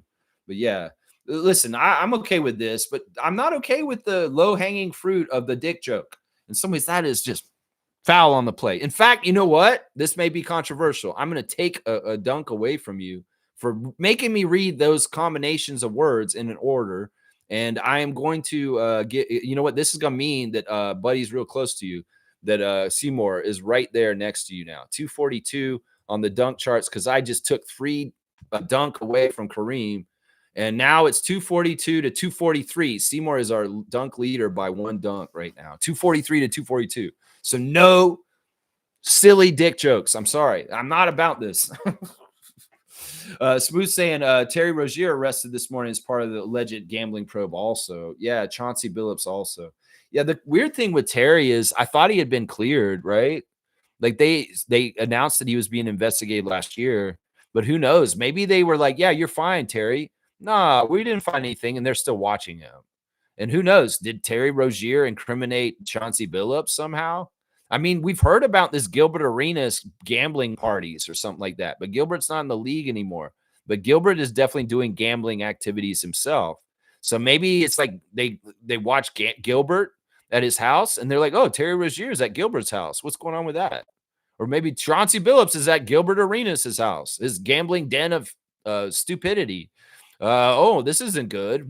This isn't. I don't know. I don't know all the details. I'm not going to talk out my ass on allegations, especially from the FBI that's currently in charge from the United States right now, because they're messing up. They're making up charges on all kinds of people just as retribution towards people. I mean, hell, I could go to Chauncey Billups' Wikipedia page and it says that he endorsed Obama. And could it be that Kash Patel's showing up at his house in the morning just because of his politics? Because that's the way this government is operating in the United States right now. They're coming after political enemies.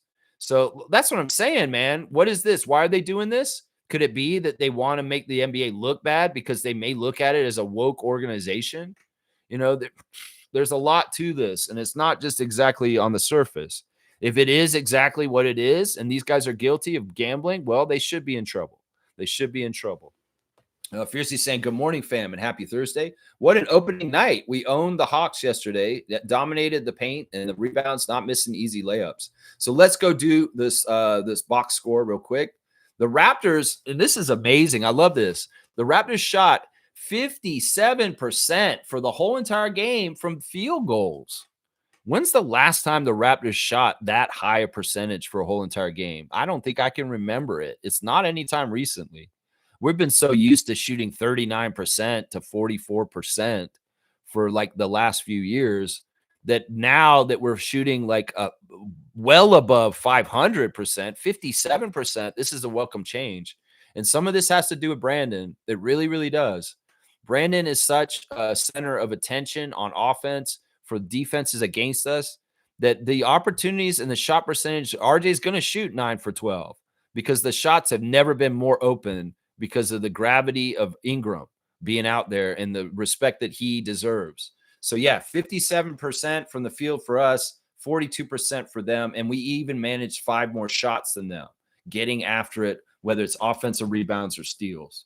3-pointers was a key to the game yesterday, and they did make more threes than us. And we did not shoot well from 3, 24% from 3. But that key to the victory was not the necessary key. Instead, we flipped that one out, and, well, we dominated in the paint instead, like Fiercey said.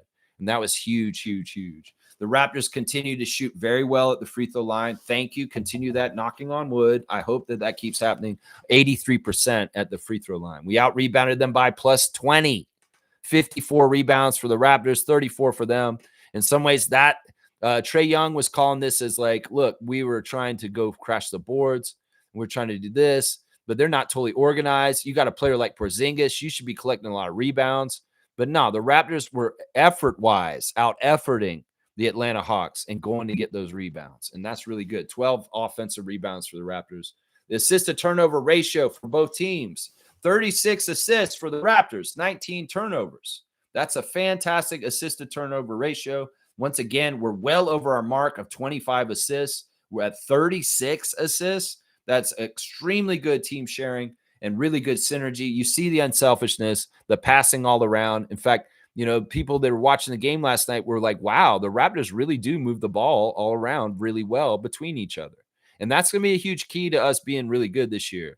Other teams are going to try and stop our ball movement and make it really hard for us to pass by playing really ratcheted up defense.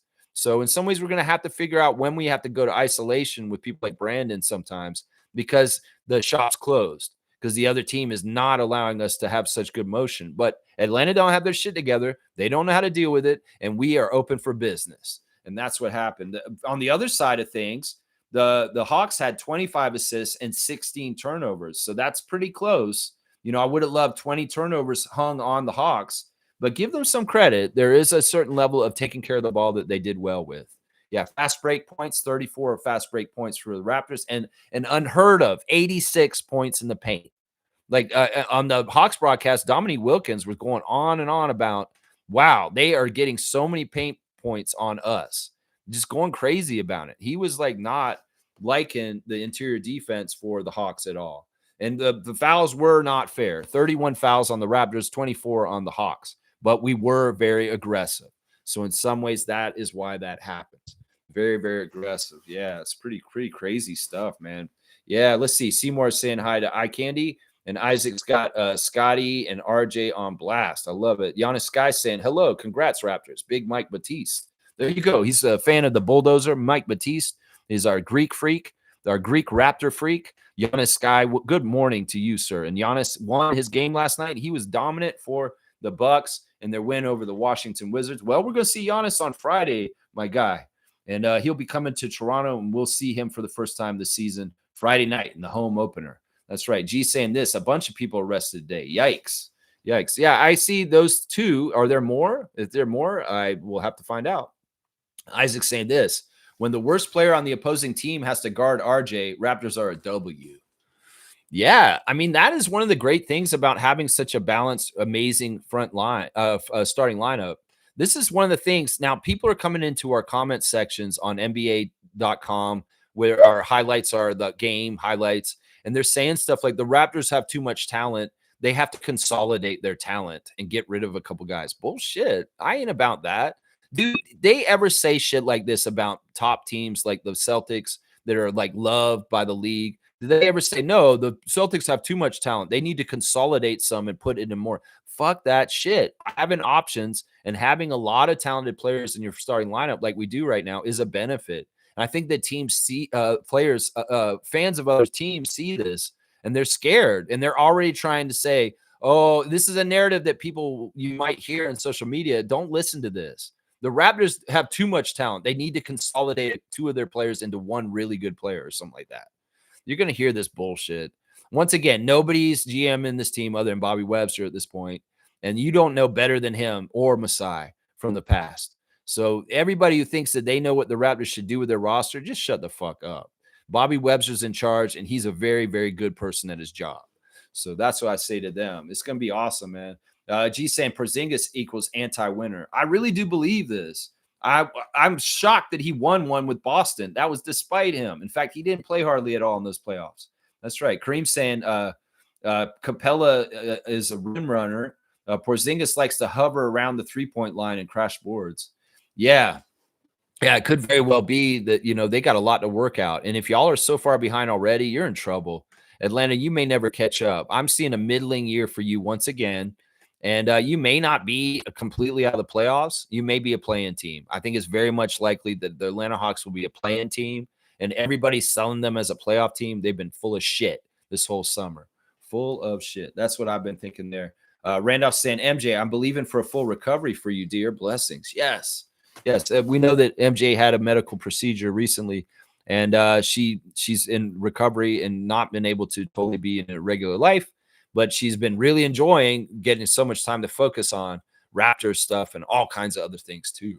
So that's awesome. Yeah. Fiercely saying FBI also arrested Damon Jones this morning in connection with the charges being announced today. Wow. Damon Jones. I forget who Damon Jones is.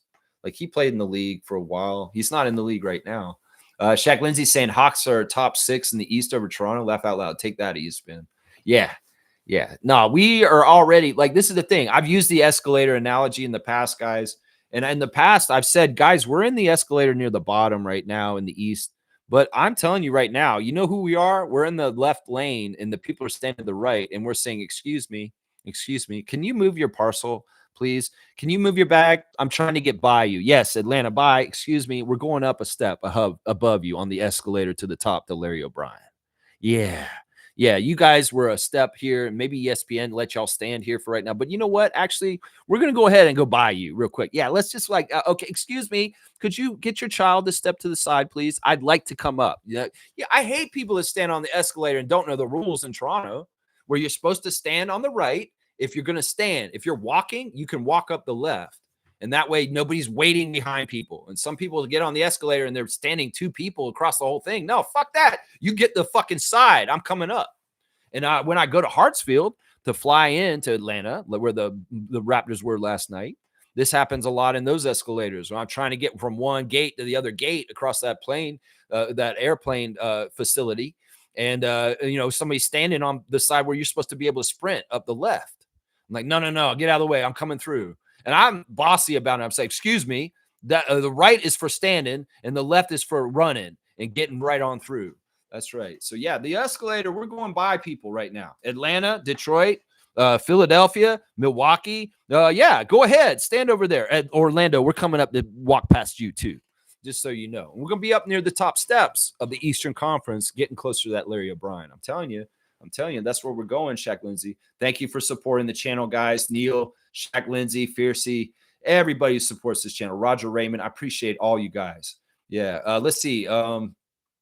Neil saying this, I called 20-point win before the game, and many in the bar thought I might be drinking their sauce. I also said Raptors will win 48 games. Good stuff, man. Yeah, inform these people. Let them know. Neil. They thought you were on the sauce? No, they found out by the end. I love it. See, this is the thing. We know more about this team than most of the average fans because we are here every day and we're really watching them. And, some people can be Raptors fans and they're totally caught by surprise how good they are right now. We've seen this coming. I mean, I was calling it when we got Brandon earlier this year that this is a huge move. It's a needle pusher. But nobody really understood it, casual fans. And they're like, I don't know who Brandon is. He's been hurt so much. I don't really know about him. Well, you're going to find out about Brandon very much, more and more this season. I love that, Neil. I love that when a Raptor freak is out in public and they're spouting knowledge and truth, and reality sets in, and the Raptors reality tour comes to the town and said, "Oh man, the band. But how did you know that, man?" I was like, "Look, I'm a Raptors freak, man. I know my shit." So Neil can say that right there. I love it. I'm not on any sauce. I may be having a drink and enjoying myself, but I'm not on any sauce. No. Fiercely saying, "Thank you, RJ. I'm doing very well." Oh, thank you to Randolph. I'm doing very well, good, and ready to go back to work on Monday. Resting is always good, fam. Oh, good. So you're ready to go back to work on Monday. Fantastic. Well, enjoy your last weekend before you go back to work. And, well, Raptors games to watch Friday night and Sunday and Monday night. Let's go. That's right. Neil saying this. Trey was whining on the podium. Yeah, he was whining a little bit. I mean, he admitted that they're not connected. He said it over and over again. We have to gel still. We have to gel. And I feel like this is going to be opponents' press conferences after the Raptors play them for a few of the games in these first couple weeks. We're going to hear the same shit. I'll bet you Giannis will say the same thing after the game when we beat the Bucks on Friday. We have not gelled totally yet with these guys on this team yet. It's going to be like that. I'll bet you. Now, I can do an early scout a little bit. Tomorrow's the preview for the Milwaukee game, but I'm going to tell you right now, we need to get our old friend Gary Trent. Woo-wee, Gary Trent Jr., you ain't doing jack shit on Friday night when we come back to Toronto to visit. No, sir. We better be watching old 33 because we ain't wanting him to do nothing because he was one of the key guys that helped Giannis and them win last night. And in some ways, he's going to be absolutely essential for the Bucks' success this year. And we all know how dependable Gary Trent Jr. is on a night-by-night basis. They're in trouble. Let's just get it there. Yeah, they're in trouble right there. So we might hear these whining things about, oh, we're not gelled enough. Oh, this and this, whatever. You know, Trey did admit that the refs were biased, but he in some ways did admit also that they were biased for them. He did. He said, we did get the calls. And it's like, yeah, you did. You know, you did. Let's see. Fiercely saying this. Wait, hang on. I don't want to miss this one. It's Cobra, Cobra Kai or Cobra from G.I. Joe. Either way, man, it's pretty cool, man. Shaq Lindsay saying, I said it. Atlanta's garbage. Chris is an overrated center that wants to play guard. It's going to be very interesting this year for Atlanta. It may be a long season. Nikel, you're getting that money, so just remember that. Just remember that. That's right. If Trey didn't get help from the refs with all those free throws, they could have lost by 50. I mean, woulda, coulda, shoulda. It happened exactly how it is, but I won't argue with you that that's a possibility. That's right. Fiercely saying Trey Young's flopping did not help at some point. The refs stopped helping them. You get what you get. Hawks, it was a sellout until Quavo performed onto the third quarter and the fans gave up. Oh, man. I mean, the Atlanta fans were really hurt, man. That one guy who's that rapper Boozy or whatever, who was sitting in the front row, the orange suit, and his eyes were very blazed, which I have no problem with that. He was very heartbroken, and he was sold that the Hawks were going to be a new team this year. He was very heartbroken. He looks so sad sitting in his orange juice velvet velour or whatever jumper or whatever, man. That man was sad. That rapper at the front row, man, he was sad. He looked real sad. Blackhawk is saying this. The biggest flopper, it was Wemby, and if he continues to do it, then he will get back injuries. That's interesting. That's an interesting thing to say about it. Wemby big time last night with 40 points. This is huge. You know, Wemby had a really underrated offseason, guys, and I'm scared of him. I'm literally scared of him. Without any of his skills being developed yet, he's been a force in the league because of his height and his shot blocking, his three-pointers, and all that kind of stuff. This is the thing. Wemby's going into his third year right now, right? And in some ways, he may make a leap all of a sudden with certain consistency in helping the Spurs win. That this may be the year they bust through and they start showing some major Victor Wembanyama kind of stuff. The signs were there last night. He dropped the 40-piece. And, well, yeah, Wemby, the era of Wemby might be here now. It's very scary in some ways. We'll get to see it on Monday night when we go to San Antonio. We'll get to see it. Yeah, Shaq Lindsay saying, we're all the RJ haters. That's right. If you are, just shut the fuck up. RJ's the truth. There's certain people in this world that are just the truth. In some ways, I try to be the truth in what I say on this channel. People may not like what I say sometimes, but I try to be the truth. And RJ, in some ways, just like me on the mic, he is that on the court. He's the truth. and he comes with the truth every night. And this is the RJ and the Raptor reality tour. And we're coming around to your town. That's right. Raptors reality tour. We're bringing you the reality of who we are and what we do. And RJ, you know what? Listen, he's got one chance at life, right? You only live once, right? And he's not trying to ruin or mess up his dream of being on the Raptors because he didn't do everything in his life possible to stay on the Raptors. He knows the drill. He knows the criticism. He knows what his coach is asking of him, and he's doing it to a T. So I would say in this world, isn't it supposed to be a fair world? Well, it's not totally. It's really, very much not a fair world completely. You can ask DeRozan. I'm going to say this. If RJ does everything he's asked for and he does everything perfectly, he should get what he wants, right? That's what I want. And I want that to continue to happen. Because RJ gets the assignment and he's getting A++. And in some ways, if you're doing good and you're making good grades, you shouldn't be in trouble for being on the team.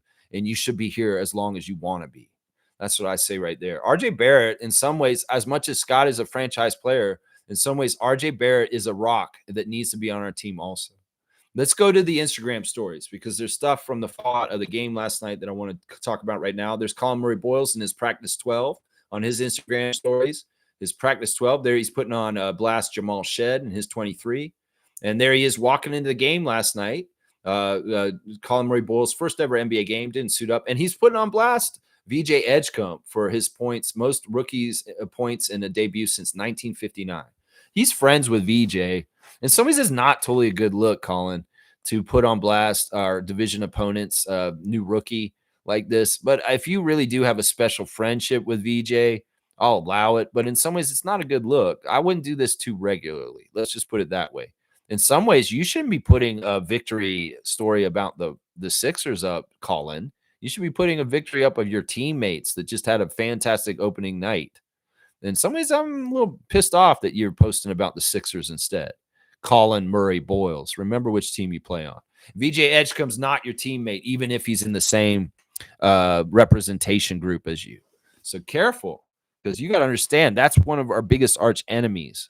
And you don't need to be celebrating them just because of Edgecombe. Seriously, if he's going to be getting 30 games all the night time and you're going to be posting this shit every time, you better not fucking do that, Colin. That's going to be shooting yourself in the foot as a rookie on this team. Just trust me. You don't want to be doing this regularly. You can get away with it last night, but don't do it ever again. I will say that right now. I love this. This is why I wanted to talk about the Instagram stories. RJ Barrett was caught coming off the court talking about first game of the season. Yeah, we bad man. This is it. We got the dub. And Scotty coming in on the screens. What do you got to say, Big Scott? And Scott saying, yeah, we like that. We like that. That's right. I love that, man. The friendship between Barnes and Barrett is real. And these guys have a real respect and chemistry on the court. And you see it in the way they pass off each other. If anybody's trying to say, oh, this or this, they don't fit. That's absolutely not true. We know that Barnes and Barrett fit perfectly fine together. And we're seeing it on the court in evidence all the time. In some ways, this is part of the assignment for RJ. Once again, it's like he knows to be on Toronto and stay a Raptor. He's got to get along with Scott and play really well off of him. And he's doing that. And once again, A++ is the grades I'm giving him for what he's doing right now. So RJ ain't doing nothing wrong. Raptors fans need to shut up. RJ posting the crazy freak out of Darko after the game on Open Gym Moment. And coming into the dressing room after the game, and Darko like really kind of like went crazy, like he's hitting people and like and running through the whole locker room, and the players are all laughing and like feeling that energy. I love that, man. Coach, don't ever change, man. You are awesome, man. I'm so happy you are the coach of the Raptors. I am so happy about that. Norman Powell has announced a new venture. He's doing something like Pascal and Fred before. He's becoming a brand on a bigger level. Understand the Grind is opening up a social media or something like that right now. So it's very, very interesting stuff. Also, Norman announced yesterday that him and his girlfriend Bella are pregnant. So Norman's going to be a dad, and he's got a baby on the way. So a lot going on with our playoff Powell in different areas of his life right now. Chris Boucher's words of wisdom today. The world is a jungle. You either fight and dominate or hide and evaporate. Yikes. And then he's also got Shadur Sanders saying true success is who you become while waiting on God's timing. And there's Chris leaving the game last night, not looking the happiest. I'm just going to say that. Kelly Olynyk's got Wemby on blast, his new teammate. He's got to be having fun being on a team with Wembanyama. Yeah, Kelly Olynyk, live your best life, man. New dad, also Kelly Olynyk. The baby came. Let's see. There's Gary Trent Jr. with some highlights from last night. He was bombing threes. Gary got 5 threes last night. So we really do need to watch out for our old friend Trent Jr. because we can't have him doing that kind of stuff to us. You know what I'm saying? 133 to 120 was the final score, Bucks over Wizards. And I'll have the full scout on them for tomorrow. Elijah Martin's got his card. He's saying, collect this card. It's his Raptors rookie card on Tops. So go get it. Go get his card. Jamal Shed looking really buff coming in for the game last night. He had a sleeveless vest on or hoodie. And man, his arms look jacked, bro. Jamal Shed, you look strong as hell, man. You look like you. Yeah. He's got it like that. Let's just say it. Let's see. Grady Dick with a highlight picture of him laying the ball up. Grady's awesome, man. 21 points for Grady. 5 rebounds, and just a really top-notch first game. He had the casual look coming in with his goofy facial hair. Yeah, he had the casual look last night. There's a picture of him with Trae Young looking all like, I'm too late. Grady's going to make the shot. Oshai Baji with the cool jacket coming in on his Instagram. Let's see. Mobo has got him in the hoodie with Child of God on the shirt. Good stuff. Mamu is loving the IQ no-look dime to him. That got him an easy dunk. That was a really cool play. There were a lot of good plays last night. Matt Devlin, happy to be back on the broadcast with Alvin Williams last night on Sportsnet. And they showed that moment last time they were in Atlanta where the band came in. They were kind of messing them up on their pregame. That's hilarious. Yeah, I don't like this crew as much, Sportsnet. Man, Savannah Hamilton, she should still be on the show. But you guys got Danielle Michaud in there. It's like, whatever. She's so annoying, honestly. I don't like Danielle Michaud. I feel like her knowledge of basketball is not very deep. And in some ways, they're just putting her on this job. I honestly hate it. Her and Brad Fay bug the shit out of me, Sportsnet. Seriously, the two of them should not be covering the NBA. I'm sorry. They're not basketball first people, and they should fuck off. You should put somebody better in both their spots. And there was nothing wrong with Savannah Hamilton. She was absolutely a joy to watch. And in some ways, I'm not liking this switch. Danielle Michaud is not a good switch in this one, man. Seriously, she should be covering hockey. Seriously, man. There's Matt and Jack with Aaliyah Edwards from the game in the preseason. And yeah, just fire stuff. It's like Shed did a crazy behind the back pass to Jakob Poeltl, which was awesome. So good. There's Lugetz Dort getting his ring with the Thunder, and there's the championship banner for the Thunder. It's kind of plain looking. I'm not gonna lie. Their championship banner don't look anything like ours. But yeah, there he is getting the ring from Adam Silver. Lou gets his ring. That's what it is. Lou gets his ring. That's pretty funny. And AJ Lawson, they posted 0 game days till the game yesterday because it's 0 on his jersey. And yeah, AJ didn't get to play last night. He was in street clothes, but he is showing highlights of the team from the game last night with good stuff. Actually, he showed a highlight of himself from the Washington game. Never mind. There's SGA was celebrating his wife's birthday, the mother of his child, and all kinds of love for Haley. And he loves the clay shoes for her. Haley Clay Day is what is going on there. Their super fan Mo is showing yesterday on her Instagram. They rose the We the North flag at City Hall. Olivia Chow and Jamal McGlure and the Raptor down there. This has become an annual tradition when the Raptors start their season. The mayor and the Raptor go down there and they raise the flag announcing Raptor season has begun. And I love this ritual. And Superfan Mo's got that on her Instagram right now. Siakam's talking about legacy. There was a lot of talk about legacy this summer because of Masai and the dismissal by Keith Pelly and Ed Rogers. 2-finger salute to you, Keith Pelly, for firing Masai this summer. Legacy is an important thing. We did a whole trivia on legacy, but Siakam's talking about his legacy. And to him, it's not just all about what's on the lines in the basketball court. And the PS43 Foundation, his philanthropic work, and all the other things that Siakam does are a part of his legacy. And that's what he's talking about. So he's talking a lot about legacy on his latest little clip that he put out on his PS43 Productions label. Yeah, so it's pretty good. There's Jamal McGlure at the City Hall himself, helping raise the flag with the mayor. So cool. So cool. Let's see what else. He's with a fan at the game.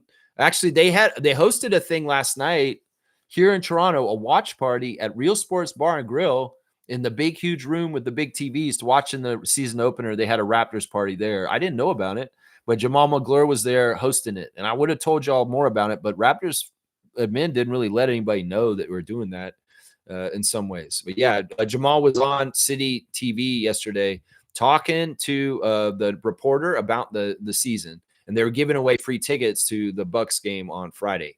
There's a kind of a cool graphic to announce the starting lineup for the Raptors last night. They took the Atlanta skyline and put the Raptors' faces over their buildings. This is kind of interesting. My parents live in downtown Atlanta, and maybe some of these pictures will actually are over buildings where they look out where they live.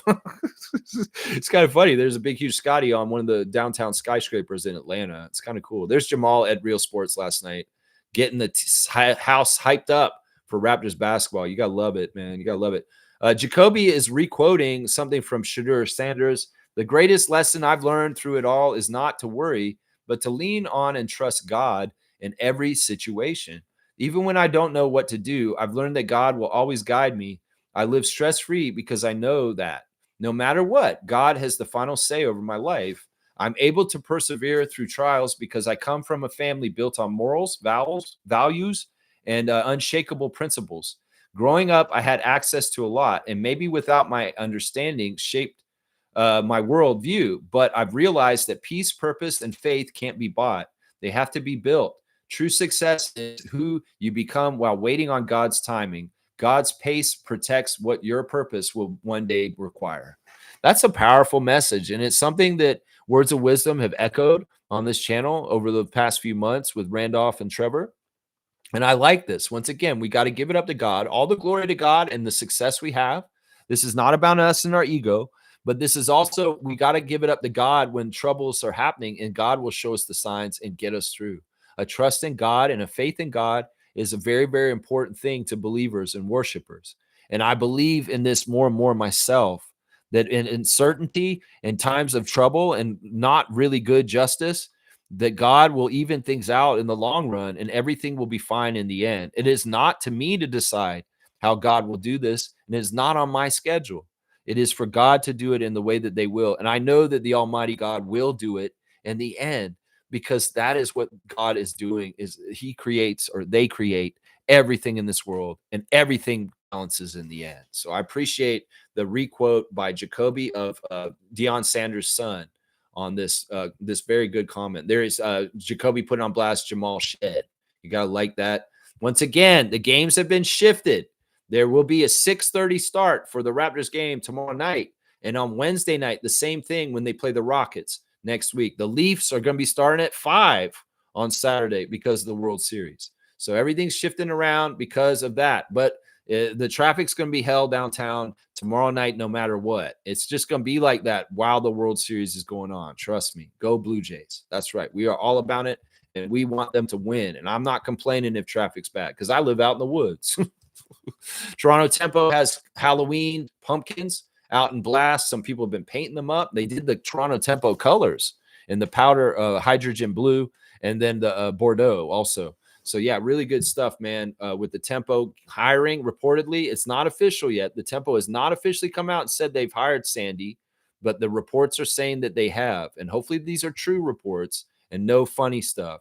The Raptors got an official good luck from the Buffalo Bills franchise. I don't know how New Yorkers feel about that. Buffalo Bills official accounts put out a good luck Toronto Raptors on their social media accounts yesterday. Now, they didn't get any of the players to do it like we've done in the past. Like when we do a good luck to the Blue Jays, we show Grady in a Blue Jays jersey or Scotty or something like that. No, these Bills, they took stock footage, and it doesn't look like the Bills players themselves were wishing us luck. It's just they put some sort of graphic together, and the organization's wishing us luck. I don't totally get this connection. New York people are kind of probably like, why the hell are the Bills wishing the Raptors luck? I mean, it's Ed Rogers and MLSC's designs for things that's going on here, cross promotion. And in some ways, I'm not upset about it. Bills Nation wants to be more Raptors Nation. Come on aboard. Come on aboard. But I think some of them are still Knicks Nation, or maybe even Cleveland Nation. You guys might be shocked about who people in New York root for. Maybe they do root for the Raptors. I hope they do. Serge Ibaka got all the flowers in Oklahoma City on opening night. He got a standing ovation, and I love it. And meanwhile, Kevin Durant was getting booed every time he caught the ball. So, yeah, there's a dichotomy here. See, Kevin, you live your life right, you get things like Serge. You live your life like you do, you get what you get. And that's what I say on that. So Serge is a hero, and Kevin is a villain. That's for sure. Jared Roden is reposting the Shadur Sanders quote also that I just read from Jacoby Walters. So he's believing this too. And he's saying that he hit the bullseye on that one. The Raptors have changed their official logo to Let's Go Blue Jays on their official account, which is very intriguing and interesting.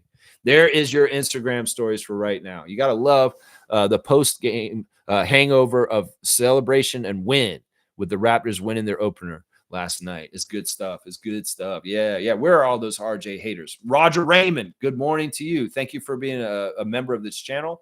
Good day to our Raptor Freak families. Awesome game by our Raptors. It's very enjoyable. It's very fun. And if this is the kind of season we're going to be having this year, I'm all about it. I'm all about looking for success, feeling success, not having shaky ass shit, not having fans kind of being like not believing. If you see this, you're going to believe more and more as we go throughout the season, casuals. And that's why Roger Raymond's a real one. He's here for the ride, and he wants to see the success of the Raptors as we go through the 82. And, well, Milwaukee, you're next. We'll see you on Friday here in Toronto. That's right. Neil's saying we only have to win 5 out of our next 9 games to set the floor for this team. Yeah. And honestly, people were always asked at the beginning of the season, how many of the first 10 games do you think the Raptors will win? Well, I'll tell you right now. All right, if I'm just looking at the rest of October, which is 6 games, we've won the first one. So I would like to win 4 out of the 6 games. If we lose 2 of these games, it's not a big deal. And this includes the Halloween game with Cleveland in the in-season tournament. So I say, look, we should beat all the teams that we got coming up. I say we could beat Milwaukee on Friday and Dallas on Sunday. Maybe we lose to the Spurs and Wemby on Monday, or we lose to Kevin and the Rockets on Wednesday. And then maybe we don't win the in-season tournament. But I think we win 4 out of the 6 games in October that we've got right now. So that's a good start right there. That's a good start. And there's a lot of easy games in November. We're going to be playing the Wizards and Charlotte early in the season this year. And that'll be great for little tune-up games in between some of the tougher games that we may have too. Some people have said we have a tough schedule to start. I don't believe them. I didn't believe it when I saw the schedule. I said the schedule is really good this year, guys. The schedule is really, really good. The pacing of every day off, on day, off day, on day, off day is really good. There's a lot of you play, you're off. You play, you're off. And that's ideal for basketball. A day of recovery and travel and a day to play. And there's a lot of that. So I feel like we've got a good chance to win 4 out of 6 before the calendar turns to November. And if we win the Halloween game against Cleveland, that's the thing. That game, that Cleveland game on Halloween and the in-season tournament is going to tell us a lot. There may be some referee manipulation to try and get narratives of the Cavs, but maybe not. And maybe that game on Halloween will be a game where, like, holy shit, the Raptors are a really serious team, and we have totally misjudged them, and they just kicked possibly the best team in the East ass in an in-season tournament game on their own court on Halloween night. That's what I want to see. That's the big first huge test. I mean, sure, Wemby, Dallas, and Cooper Flag, whatever. That Texas 3 teams, yeah, those will be tough games, but I think that those games are all winnable. The Wemby one's a little scary, though. I will say that. Let's see. Shaq Lindsay saying this. The scary thing is IQ had an average game. Wait until he does play better. It's over. It's over, VC. It's over. Okay, he's doing the Vince Carter. It's over. Yeah, I mean, like Darko said after the game, none of the Raptors played their very best game, and there's room and improvement for everybody. And we still won by 20. I'm telling you, man, we're going to be a good team this year. Trevor's saying Charles Barkley said it last night that the Raptors was going to beat them. Yeah, he said it up front. He said that people are sleeping on us, and they were trying to say, oh, well, what do you mean? Listen, Brandon Ingram's really good, is what Charles said. And people forgot about him, and they don't remember who he is. He's going to remind them. And I think Charles is very good this year. And he says he loves Scotty Barnes. And Charles Barkley straight up said last night that Scotty Barnes is a top 20 player in the NBA. So I love it. You go on then, Charles. I love you, man. Sir Charles is my guy. Isaac Campbell is here. Good to see Isaac Campbell. If only we could stop our politicians from betting on themselves. Benevolent one. Good to see you from Ottawa. Blackhawks saying, welcome to Toronto, Sandy. Yeah, this isn't official for sure. But as soon as they say it officially, I'd hate to see something weird like they've reportedly hired her, but then all of a sudden she's hired by another team. If this shit happens somehow, some way, I'll be very pissed off. But I don't think it is going to. They need to announce it officially, though. Teresa, don't screw around. Make sure that we know that this is actually happening. Because if it doesn't happen, you are going to have a PR nightmare. And if we don't have Brondello as our coach, we're all expecting. You need to make sure this shit happens. Seriously, you can't mess around with this. All right, whoever's messing with me on Discord, somebody posting something. Fiercey's posting something on Discord. That's what that noise is. Okay, I can hear it. It gives me an audio cue when somebody posts in Discord. Fiercey saying this, Lex, under the highlights post, someone wrote RJ's trade rumors are fueled by teams that want him. You're right, Lex, and I'm glad other people see it as well. Of course. Think about this. Remember when RJ first came to our team, somebody made up some crazy ass rumor story about RJ's sexuality. And they said some crazy stuff. This is the forces that are pissed off about this whole situation. In some ways, people had a lot invested in New York when RJ. They loved him to a degree, but they also hated him because they rode or died with him. And in his failures, they got pissed at him and they didn't really allow him room. But they also kind of really saw him as like somebody who was important for Knicks history and who was going to build them. And well, he's gone. He got traded for OG. You can't have OG and RJ, New York Knicks. And in some ways, look at what OG did for y'all last night. He was your leading scorer and helped y'all win the game in your opener against Cleveland.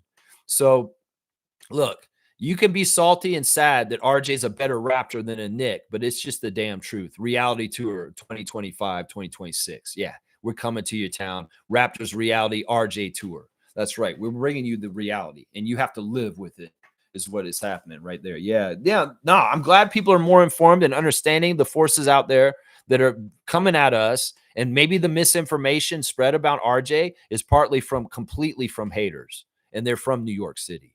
Let's just put it that way. Brian's here. Good to see King. To the point, man. What's up, Freak Nation? Hope some of y'all joined me last night for the live stream. Yeah, Brian, I'm not going to do live streams with you during the game. That's just something I won't do. If I won't do it on my channel, why would you think I'd come and do it on your channel? Anyway, I hope that you got some people in there. I have no interest in doing a live stream during the game. It's partly because I really take watching the game very sacred, and I don't want to be distracted. I barely interact on the Discord during the game. And in some ways, it's like, I know Mo's saying nobody was in here with me on Facebook. But to be honest, nobody's really in on Discord talking to each other either for the most part. There is some going back and forth. But, man, I'm totally locked in. For me to do this show like I do in the morning like this, I have to pay complete attention to the game. And I cannot be talking to people or trying to live stream at the same time. I've realized this. When I do games like the Canada games and I live stream them and I broadcast with them, it's way harder. And in some ways, I don't like doing it, because I don't like being distracted. It's like juggling like 8 balls at once. It's so hard to do. It's hard enough to do this channel with the game's not on, to read the comments, analyze what you're saying, and have a response immediately. That's really hard to do. Not everybody is equipped to do what I do on this channel as far as react in the moment and say this. But I mean, if you're going to do this, man, I wish you luck. But this is so fucking hard to do what you're doing. Luca Rosano tried to do this shit, and it didn't work for him. So I'm just saying, man, you can go ahead and live stream during the game, but you're not going to get me in there. I'm not going to do that and help you, because I take the games very sacred. And in some ways, I just want to watch the game. I don't want to work during the game. I want to enjoy the game, watch the game, and make sure that I paid enough attention to it so that I can talk about it in an expert way in the morning. But I salute you, and I wish you luck with your endeavor.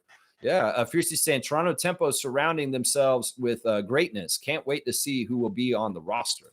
Yeah, that's going to be the next step down the road. The expansion draft will be in December. And, well, it'll be nice to have players. I'm really glad that we seem to have a coach, but it's not official yet. It better be official soon, Teresa. Don't mess around. Seriously, because the way things have been leaked and weird stuff has happened with Tempo so far, you don't want this to be a fuck up somehow, some way. So get the contract signed and get her in there officially and just announce it. Don't wait.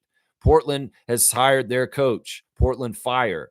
And you need to hire your coach immediately and just not have any chance. If this is some weird ass Otani shit where it's like, oh, Tempo fans, you're going to get Sandy Brondello to be your coach. And then all of a sudden she's hired by another team in the WNBA. That's a PR nightmare. So don't wait around on this, Teresa. You can say it's reported from Shams and stuff like that. Make it official and put it out there right now today, because I don't want to see some crazy messed up bullshit happen. Get that pen to paper and announce this shit right now. Teresa Resch, please do it. Please. I want to know for sure. I want to know for sure. That's right. That's right. Neil's saying, I'd rather have a loaded team more than a financially balanced team. Yeah. Why are we even doing this? Seriously, who cares? That's one of the ways they've been gaslighting us all summer. It's like the Raptors aren't a winning enough team to have their high salary. Well, bitch, you haven't seen us when we're healthy, whether we're a winning enough team. Maybe we do earn that money for that salary that we're paying our players because they actually are going to win when they're healthy and Brandon is here. So that gaslighting this whole summer about the Raptors are an expensive team for not being a winning team, that was absolute horse crap because they were calling us not a winning team. So there's a reality right there. Yeah, you got in some ways you got to pay to win in all sports to a degree. But in some ways it's like, look, we are fine and everybody needs to chill out. Let Bobby do his job. And if Keith Pelly and Ed Rogers are letting him have money to go and get good talent, that's great. That's great. Let's go, Vladdy Jr. Let's go, RJ Barrett. Let's go, Scotty Barnes. That's what I'm saying right there. That's right. That's right. Fiercely saying, RJ is on my fantasy team. So happy I got him. Fantastic person for you to have on your fantasy team, Fiercely. I love it. I love it. You get extra reasons for rooting for him. You were already be rooting for him and so happy the reality of RJ and the Raptors. But boy, you feel it in the fantasy too, not just the reality. That's right. Stargate saying this. Good morning to Stargate. I'm pretty sure those high schoolers in Zazu Spaces found something to complain about.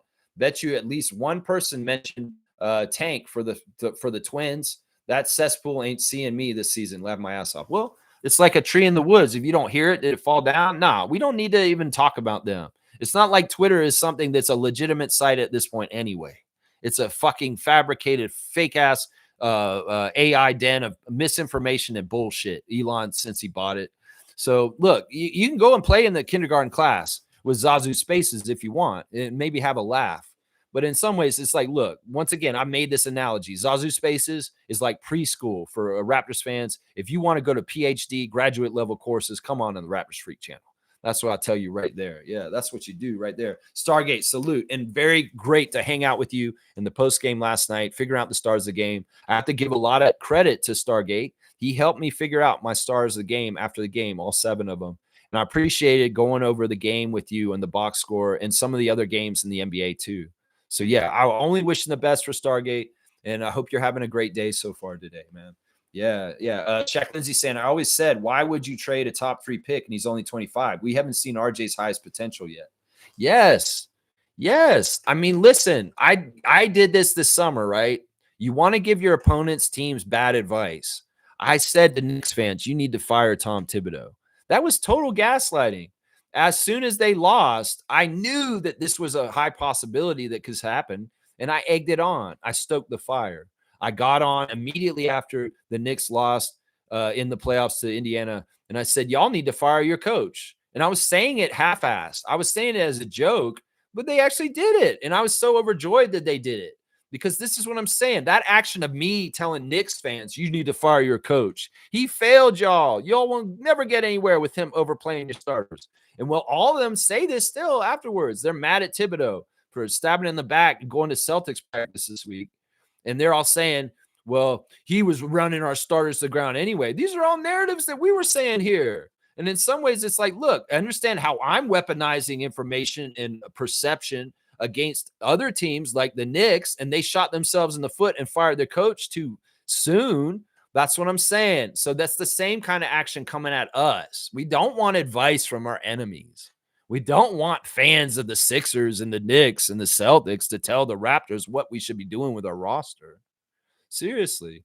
Because you can see in what I just explained, I kind of helped egg on, yeah, fire your coach, fire Thibodeau. And I was so happy they did. Because I'm laughing about it because I knew it was a mistake. And I knew they never should have done that. But that's what I'm saying. You can feed the fire from the outside. I'm not in Knicks Nation. But in some ways, my voice got added to things. Milbester comes in here. Other Knicks fans watch me vicariously. Man, Raptors Freak was right. I gave them bad information. They fired their coach, and now they're in this situation. So realize that, Raptors fans, that there are people that are equivalent of what I just described from other nations trying to give us advice on what we should do. And all the stuff about RJ this summer and talking about, hey, you should be on this team. That's people that are freaking out because they know what's happening with us is good and they want to stop it. And they want us to destroy it from within. So don't believe that bullshit. And that's why, in some ways, the Raptor Freaks, we stand for positivity and what's good for our team. And that's the only way we look at stuff. If you're on social media and you're a Raptors fan and you say something out of pocket that's not good for our team, that's why we're coming at you. It's not because we think you're a casual. It's not because we think that you're an idiot. It's because you are putting out stuff that is not good for our team. And that's where we'll come after you. It's really that simple. I can look at something that somebody says on social media in a comment and say, is this for the team or good for the team? Well, if it isn't, it's not what I want. And I'm saying you're full of shit. So realize that. And when you look at stuff around places, I'm telling you, look at that, right? That's right. Neil saying this, IQ going 0 for 7 on 3 is very rare. Once IQ gets his shooting back, you're going to see this team hit 150 plus points. I thought they might have been able to do that last night. I mean, they had 100 points with 6 minutes to go in like the third quarter. It's insane. They had they got so many points so fast against Atlanta. Atlanta had no defense, and we kicked their ass. And it was so awesome. I love seeing that, man. I love seeing that. Kenrick's here. Good to see Kenrick, Chronic Art, James. Y'all, if you have tattoo work or any kind of art you want to commission, Kenrick James is your guy here in Toronto. You just got to find him on social media. Look up Kenrick Chronic Art James. He's available to do ink work on your body. So go look up Kenrick. Seriously, BI is important to us, not having slow starts. I agree with this. I think he's important to us, not just with slow starts, but also stagnant parts where we have our problems with Matt Devlin saying the Raptors have not scored in the last 3.5 minutes. You know, that kind of shit will go wayside with Brandon out there at certain times. And once again, the gravity that he draws on the whole court, it's going to really help the offensive game of everybody. And then even in Grady's post-game interview, you could tell he's delighted to have a player like Brandon on the team because his shots are going to be way more wide open. And that's a beautiful thing. That's a beautiful thing. Kenrick, glad to see you live in the chat this morning, man. Fiercely saying Wemby cooked AD yesterday. AD had no answer. This is funny, man. AD come in with more muscle, I heard, this year. Like he's stronger. Like he really doesn't want to get hurt this year. So he did a lot of his offseason work to try and strengthen himself. But maybe he's a little too big. He's lighter, not as light, and he's not as quick out there. That's very interesting. Very interesting. G saying Glorilla was repping BI. There you go. She was at the game last night. So we had quite the hip-hop family down at the game last night with all the different artists that were at the game last night. Of course, there's a lot of big artists in Atlanta that are big fans of the Hawks. In fact, the Hawks were led out to the court by Quavo, I believe. He was the one who walked them out. I'm not sure who it was. Maybe it wasn't him.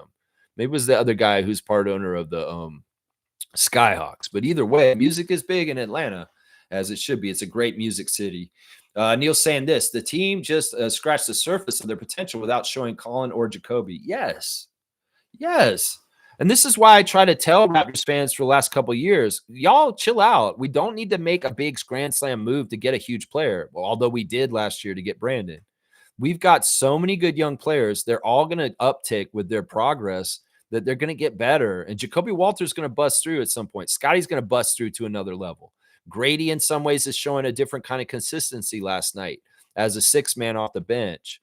You know, even RJ, like I said, he's obviously gotten better from last year because his consistency, his defense, and his free throws are better. So once again, you take all the collective of the Raptors individually and you throw them all in the pot with their progress, and boom, that's how you get higher up in the standings. That's how you get to 49 or 50 wins as the Toronto Raptors this year. It's a collective add-in. It's just like the plate they pass around in church. You throw in your money to donate. Well, all the Raptors are throwing in their little bit of progress on top of it. It all accumulates, and that makes the Raptors 20 games better than their outcome last season. That's what it is right there. People will say, how do they do this if they just have the same team? They're a young team, and they can have so many different guys all at once improve, and boom, it's a jump for the whole team in the standings. That's it right there. And he's exactly right. Neil's exactly right. We haven't even had our exemplary, defensive, crazy, good, draft pick from this year show up. Our 9th pick in this draft. Colin Murray Boyles is going to come and add to all this. It definitely is. That's right. Mo is here. Good morning to Mo. Good morning, Raptor Free crew. What a win. Just give Darko the coach of the year already. That's a little preemptive. But I like your prediction, and I hope it does come true. Seriously, I see this as a very strong possibility. If the Raptors get a 50-win season and they're a playoff team and a home court advantage, that people will be like, wow, Darko did a really good job with the Raptors. He's the coach of the year. And I really do think that's one of the awards that the Raptors could very well win this year that's likely, is coach of the year for our coach, because he's going to show that much of a leap and improvement for our team in the win column and the overall product of what I just described, and developing his young players and the accumulated progress altogether and the team outcome. I'm telling you right now, it's coming, Mo. Salute to you, the super fan, Monique Lawrence. You are awesome. I love you. And listen, I don't want you to think that we're ignoring you in the Facebook group. I'm like really busy watching the game. And even on the Discord server, it's not that active there either, just so you know. So it's not like we're all in the Discord server just having a good time. It was very quiet in there also last night. So just so you know, Mo, I want you to know the truth. But I appreciate Fiercey being there for you in the chat. And I'll come in and check in every once in a while and kind of look what's there. But I'm not on there for most of the game. It's just because I'm just, like I said to Brian, I'm very focused and watching that game. And I know you are too. Super fan. What a great year we're going to have this year. I'm so happy. And I know you are too. This is going to be a lot of fun this year, Mo. It's a lot of fun this year. Let's see. Seymour's getting dapped from Fiercey and Superfans saying locker room happiness. You saw that joy in the locker room. You saw the energy of Darko. You saw the pride of Oshai and RJ for getting their awards. Just good stuff all around. Good stuff all around. Neil saying this, Steven Jackson picks Warriors because he played for them. He's biased. Warriors put up good show on Tuesday, but it is an 82-game season. They will fail. Yeah. I mean, I'll say this also. The Warriors did play the Lakers in their first game of the season. And in some ways, you got to downgrade them for that, especially because LeBron's not playing. And, the Lakers are not totally a good team. And in some ways, yeah, you can beat the Lakers, Warriors, but are you going to beat the Nuggets? Are you going to beat the Rockets? Are you going to beat the other top Western teams? That's the thing. I do believe the Warriors are better than they were last year. I do. I think Al Horford's a great addition. But once again, those guys are so old. Are they going to be able to keep up with the fast pace of this season, with the play hard that's coming? And will they be just like the Clippers and look like they're getting left behind because they're old age home? Because there's a likeliness for this. And some of it has to do with their health too. They can't afford to have too many of their older players hurt. Jimmy Butler, Draymond Green, Steph Curry, Al Horford. These guys are not spring chickens. And we'll just have to see. Health will have a lot to do with how well the Warriors do. Now, if the Warriors are healthy in the playoffs and they're looking really good and they played a pretty good season, they're very dangerous to win the championship. Let's just put it that way. They're very dangerous to win the championship. Kareem saying BI is built differently.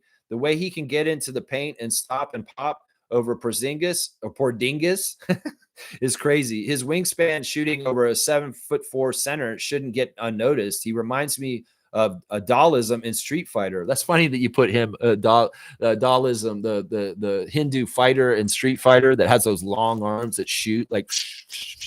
This is what we were talking about a little bit in the Discord, because Stargate brought this up. He said that he really is like Kevin Durant. And well, I said that he's like Kobe, but it's right on both. This is the amazing thing about Brandon Ingram, Raptors fans. He has the footwork of Kobe Bryant, but he has the body of Kevin Durant. And that's just the damn truth. Kobe Bryant's his favorite player. We talked about this yesterday. That Scott said in the interview the other day that he wants to learn from Brandon his footwork. It's because Brandon learned all of his footwork from Kobe Bryant. And it's really about foot placement and every little minute detail that you could do with your footwork to set you up for success. Like Scott said in the interview, Brandon is setting himself up for his shot just on the way he steps around and holds his arms. And this is all stuff he studied Kobe. There's a video of him side by side with Kobe, and he mirrors exactly the motions that Kobe Bryant's doing with each step and every little thing he does. Now, this is the thing. Think about that. You take a guy who's got Kobe Bryant's work ethic and footwork, but he has a taller frame like Kevin Durant. And that sounds OP, doesn't it? And that's true. And this is part of what Kareem's talking about here is the length of Brandon Ingram can shoot over anybody, and that's part of why he's so OP.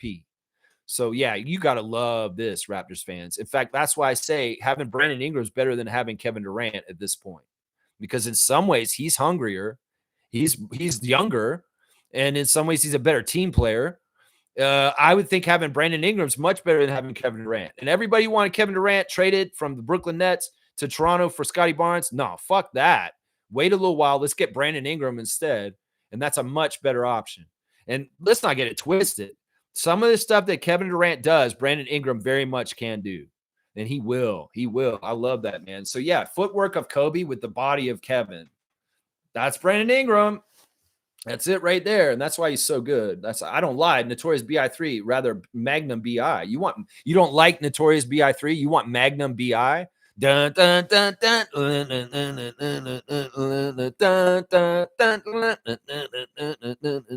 dun, dun, dun. Magnum BI. Maybe. I don't know. That's not bad. That's not bad. I hadn't heard that one yet either.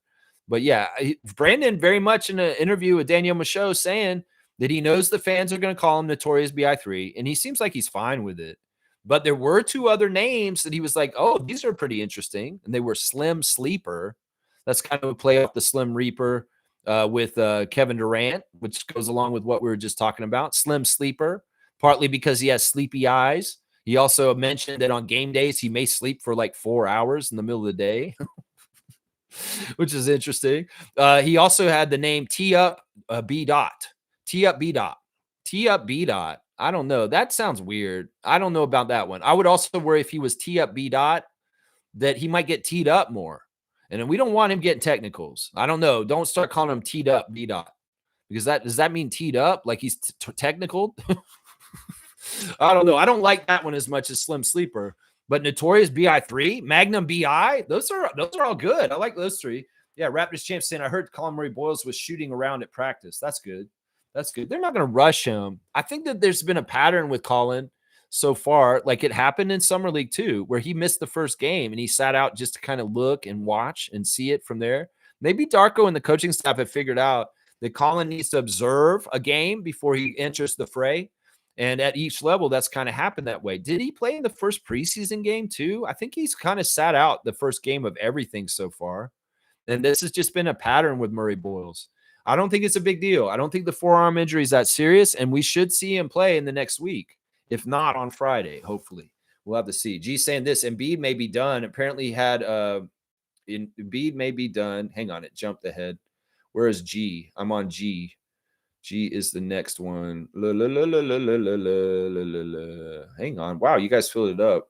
You guys filled it up. I love it. Embiid may be done. Apparently he had no mobility and jump.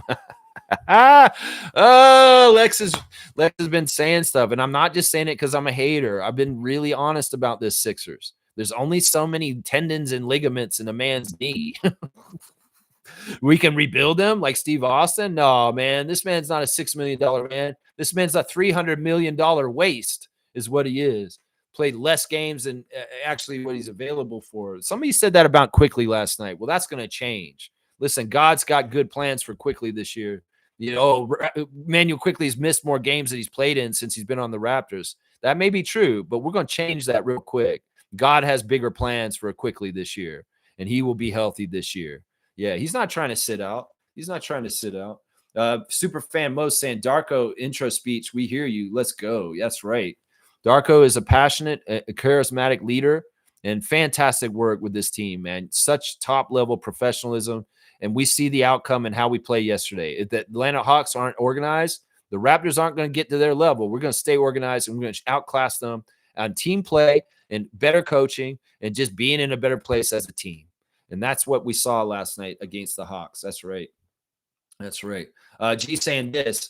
Oh, no. Toronto Raptors are being dragged into the illegal gambling stuff. Lakers, Raptors, Hornets, Trailblazers. Hopefully, it's just the Jonte stuff they're referring to. Yeah, let's not jump to conclusions. I mean, if they're going to put our name in there, that's just them trying to sully us. But, of course, it's the history with Jonte.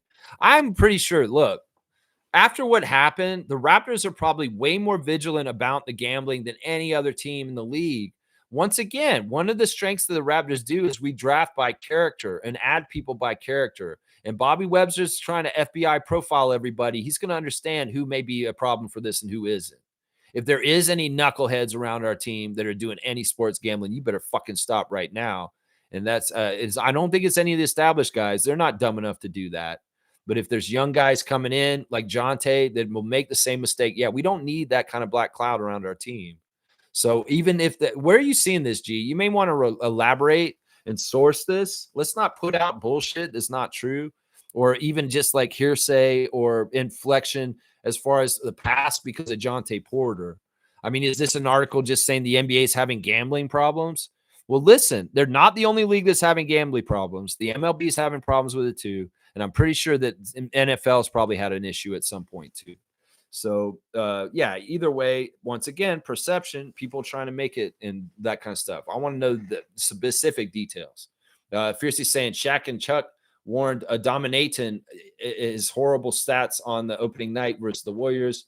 10.6 rebounds in 33 minutes. Told him he needs to do better as he's now under the spotlight. Well, we've had more information about DeAndre Ayton come out. They've shown the footage of the actual conversations on the court from the Suns between him and Booker and Monty Williams and the issues that were going on there. Basically, DeAndre was telling everybody they need to rebound more, and he was not doing jack shit himself. So there was a lot of miscommunications, very toxic. He sounds like the perfect player to be on the Lakers this year for the way they are and what they're trying to do. This is going to be fun. He's going to be a big part of the dumpster fire for the Lakers this year because honestly, Ayton's not going to change.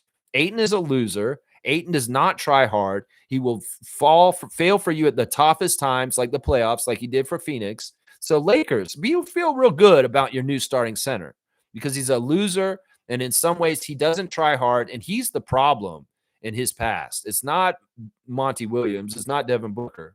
It's DeAndre Ayton. And now he's y'all's problem in LA.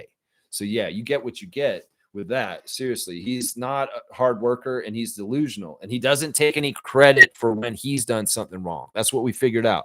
He deflects. That's what we found out about Ayton recently, is that he's not doing his job, but meanwhile, he's going around telling everybody else that they're not doing their job. He won't take credit for when he isn't doing his job. That's not a healthy person to have on your team, especially at a crucial position like center. G saying the person talking about this called them the Toronto Raptors, shaking their head.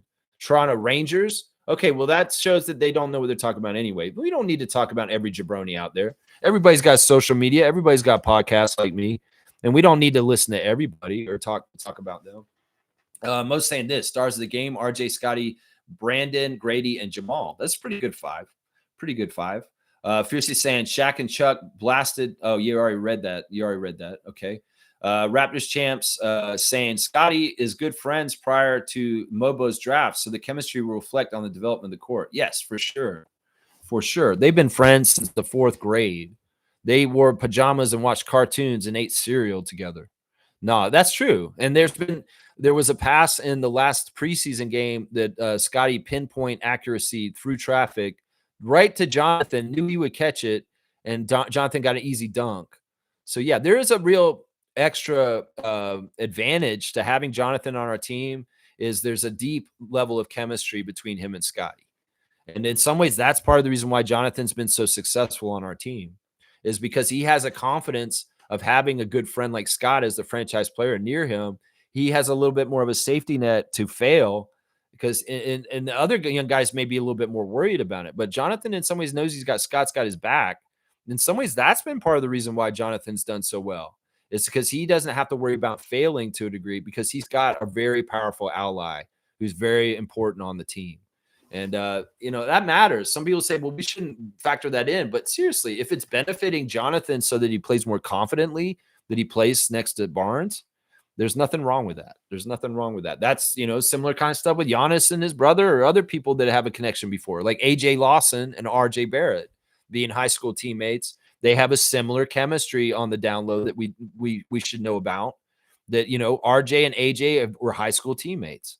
And those kind of bonds and connections are really good. RJ and Emmanuel, best friends. We saw that clip where this was fantastic. Raptors admin putting, I guess that was Sportsnet. They had the Raptors grab teammates' names and they had to compliment their teammates. I love that. I love that. That's the way you build it up. And when Emmanuel got RJ's name, his face just lit up. He said, "This is like my best friend. He's so good going to his left. You can't stop him. He's just funny. I love hanging out with him." That clip was awesome. And AJ Lawson drew his own name. That was funny. That was funny when that happened. Fiercely saying, next time we play the Hawks, they'll have to crank up their defense, active hands, chase us around the court. I don't care what they do.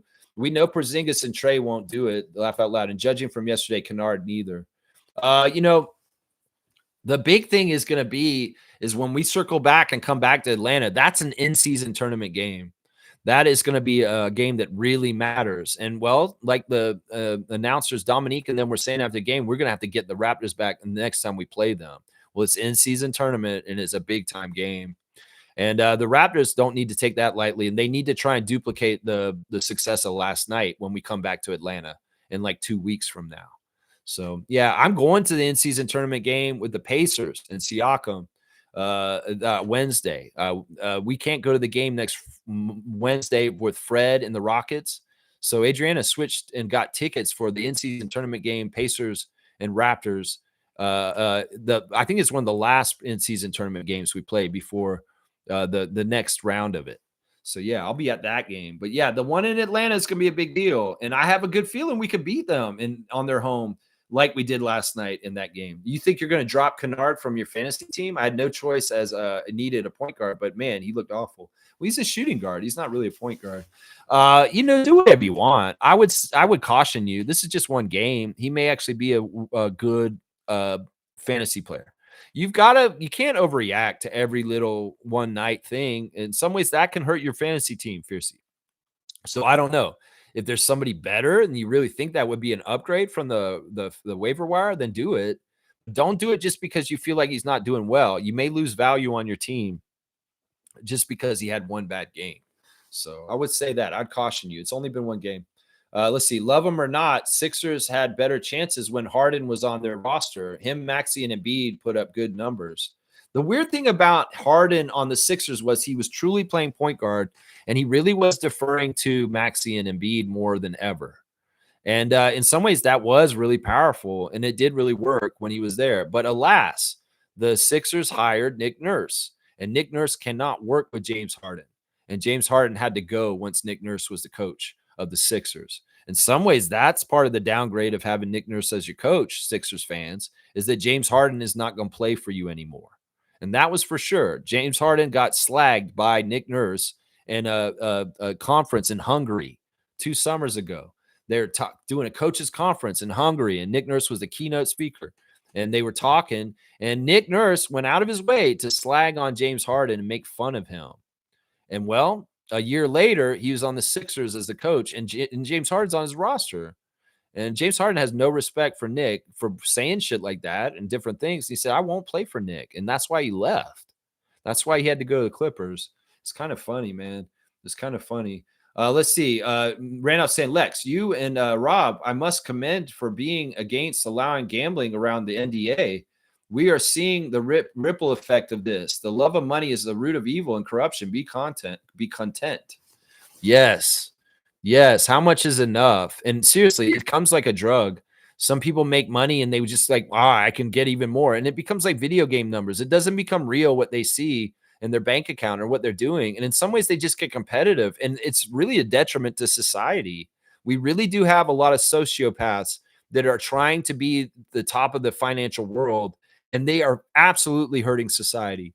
These are the people that are absolutely hurting the common people, the working people, the ones that are thirsting for money at the very top, and that never is enough. Seriously, what is enough? Enough.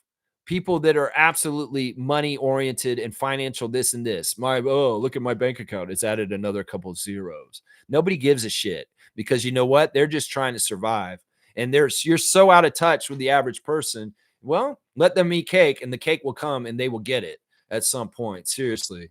So yeah, I'm with you on this. Listen, gambling has never been a good idea around organized sports in most ways. It's meant for seedy halls with old men smoking and cursing and watching horse races. It's not meant for an app and for kids to be accessible to. This is a horrible, horrible thing. And as a sociologist, The increased sports gambling in this world is absolutely a social problem, and it's going to be having more and more repercussions in the future. Watch, it's going to have more and more, and it's messed up. It's messed up. Most saying this. Brandon Ingram post game interview with Danielle. He's so prepared. Yeah, she was kind of goofy. Once again, her questions don't come from a knowledgeable place half the time. And yeah, it was, Brandon's a cool guy. He's really happy. Some people were trying to say the other day from his interview, they thought he wasn't happy to be in Toronto. And somebody was trying to start that narrative. Well, did you see his interview last night? The big, huge smile when Danielle Michaud told him that the Raptors broke their record as a franchise for most points scored in a season opener. He looked pretty happy about that. And was Brandon upset that he only scored 16 points and wasn't the leading scorer for the Raptors? No, he didn't care about that either. And, well, he was still the guy who got the end of the game interview. Yeah. So there's a lot to say about all that right there. There's a lot to say about that. Kareem saying if Chauncey was caught betting, it's a bad look. But what if he had bet for the Raptors to win? I don't care if people bet for or against the Raptors. If they're gambling, they deserve to be punished and get the fuck out of the league.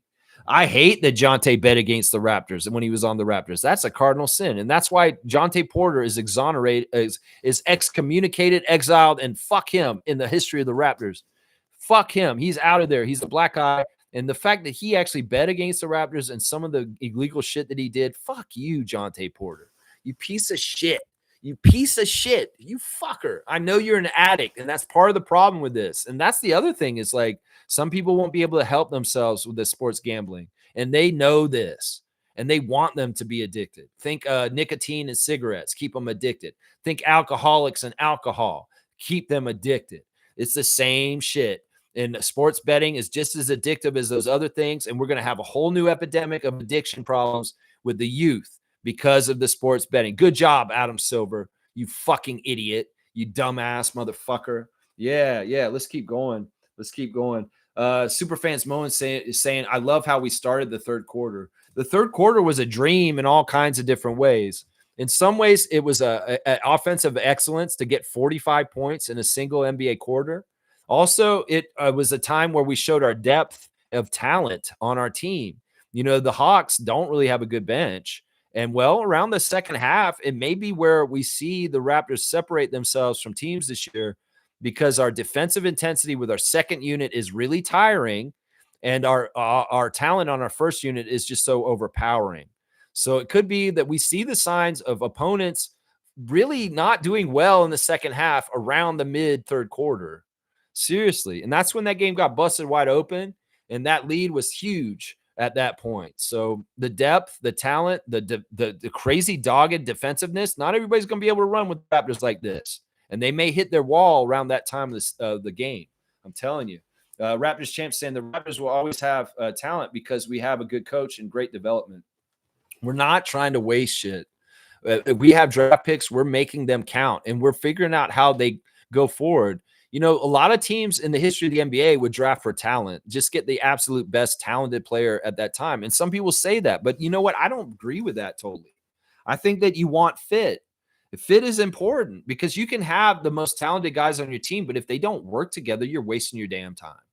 So fit is really important. Now, can you marry fit with the most talented at the same time? Is Bobby Webster finding that point where that meets so that he gets Colin Murray Boyles, maybe the best talent, but he fits what we want to do?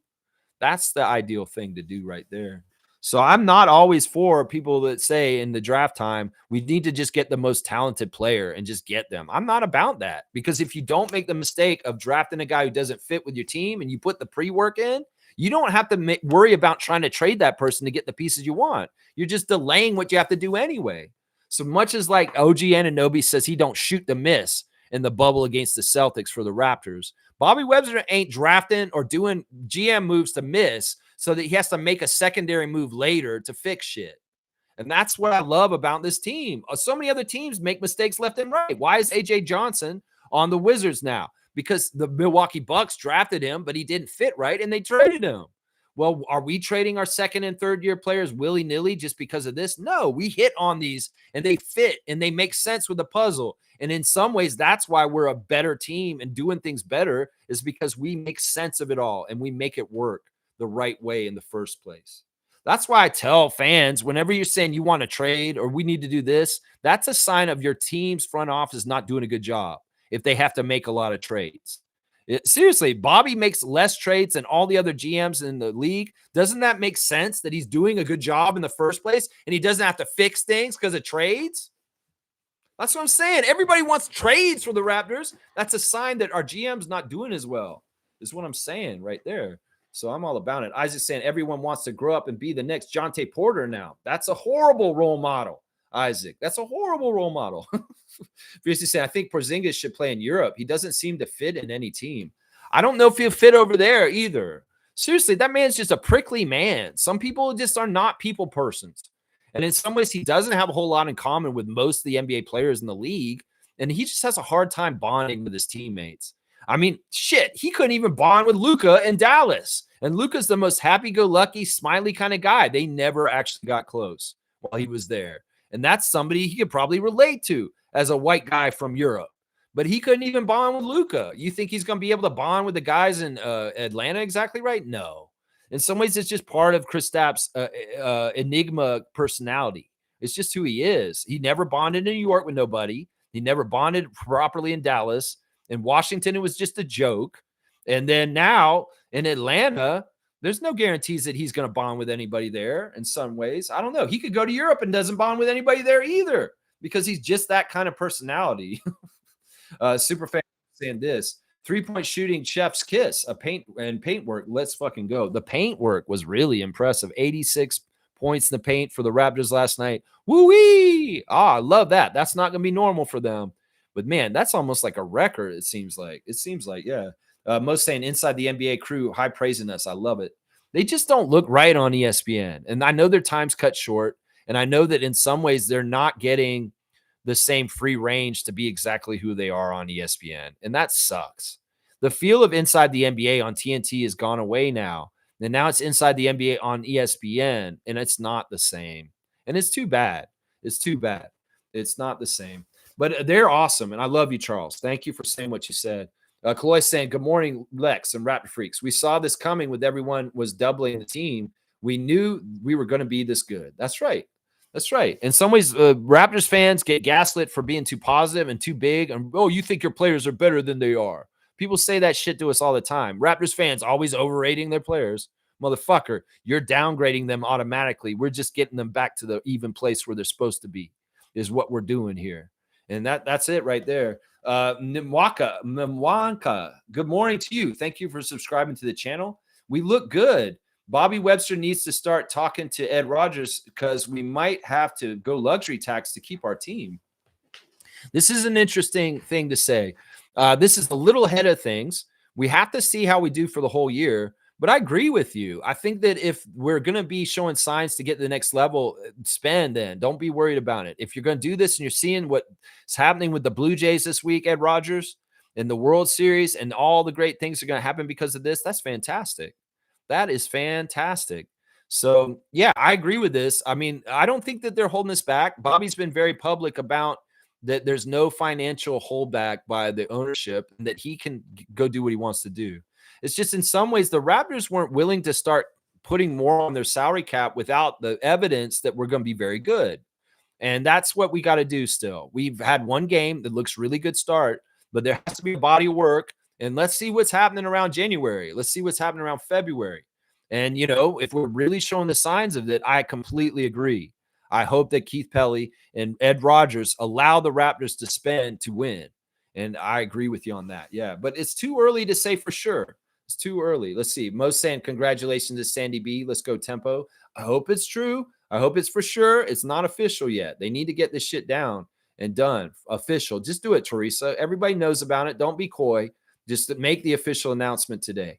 Fiercely saying, I hear you, Lex. I'm hoping Savannah will get to cover the Toronto Tempo, though. That would be fitting. Well, Savannah is now officially working for CBC. She's going to be doing CBC Sports on their show. And I'm pretty sure she's going to be covering all women's sports and the NBA too. So who knows? I don't know exactly what her role is, but she's hired by CBC Sports and she'll be involved with that network in covering different sports. I think she's going to heavily cover basketball, maybe the Tempo and the Raptors and Team Canada sports.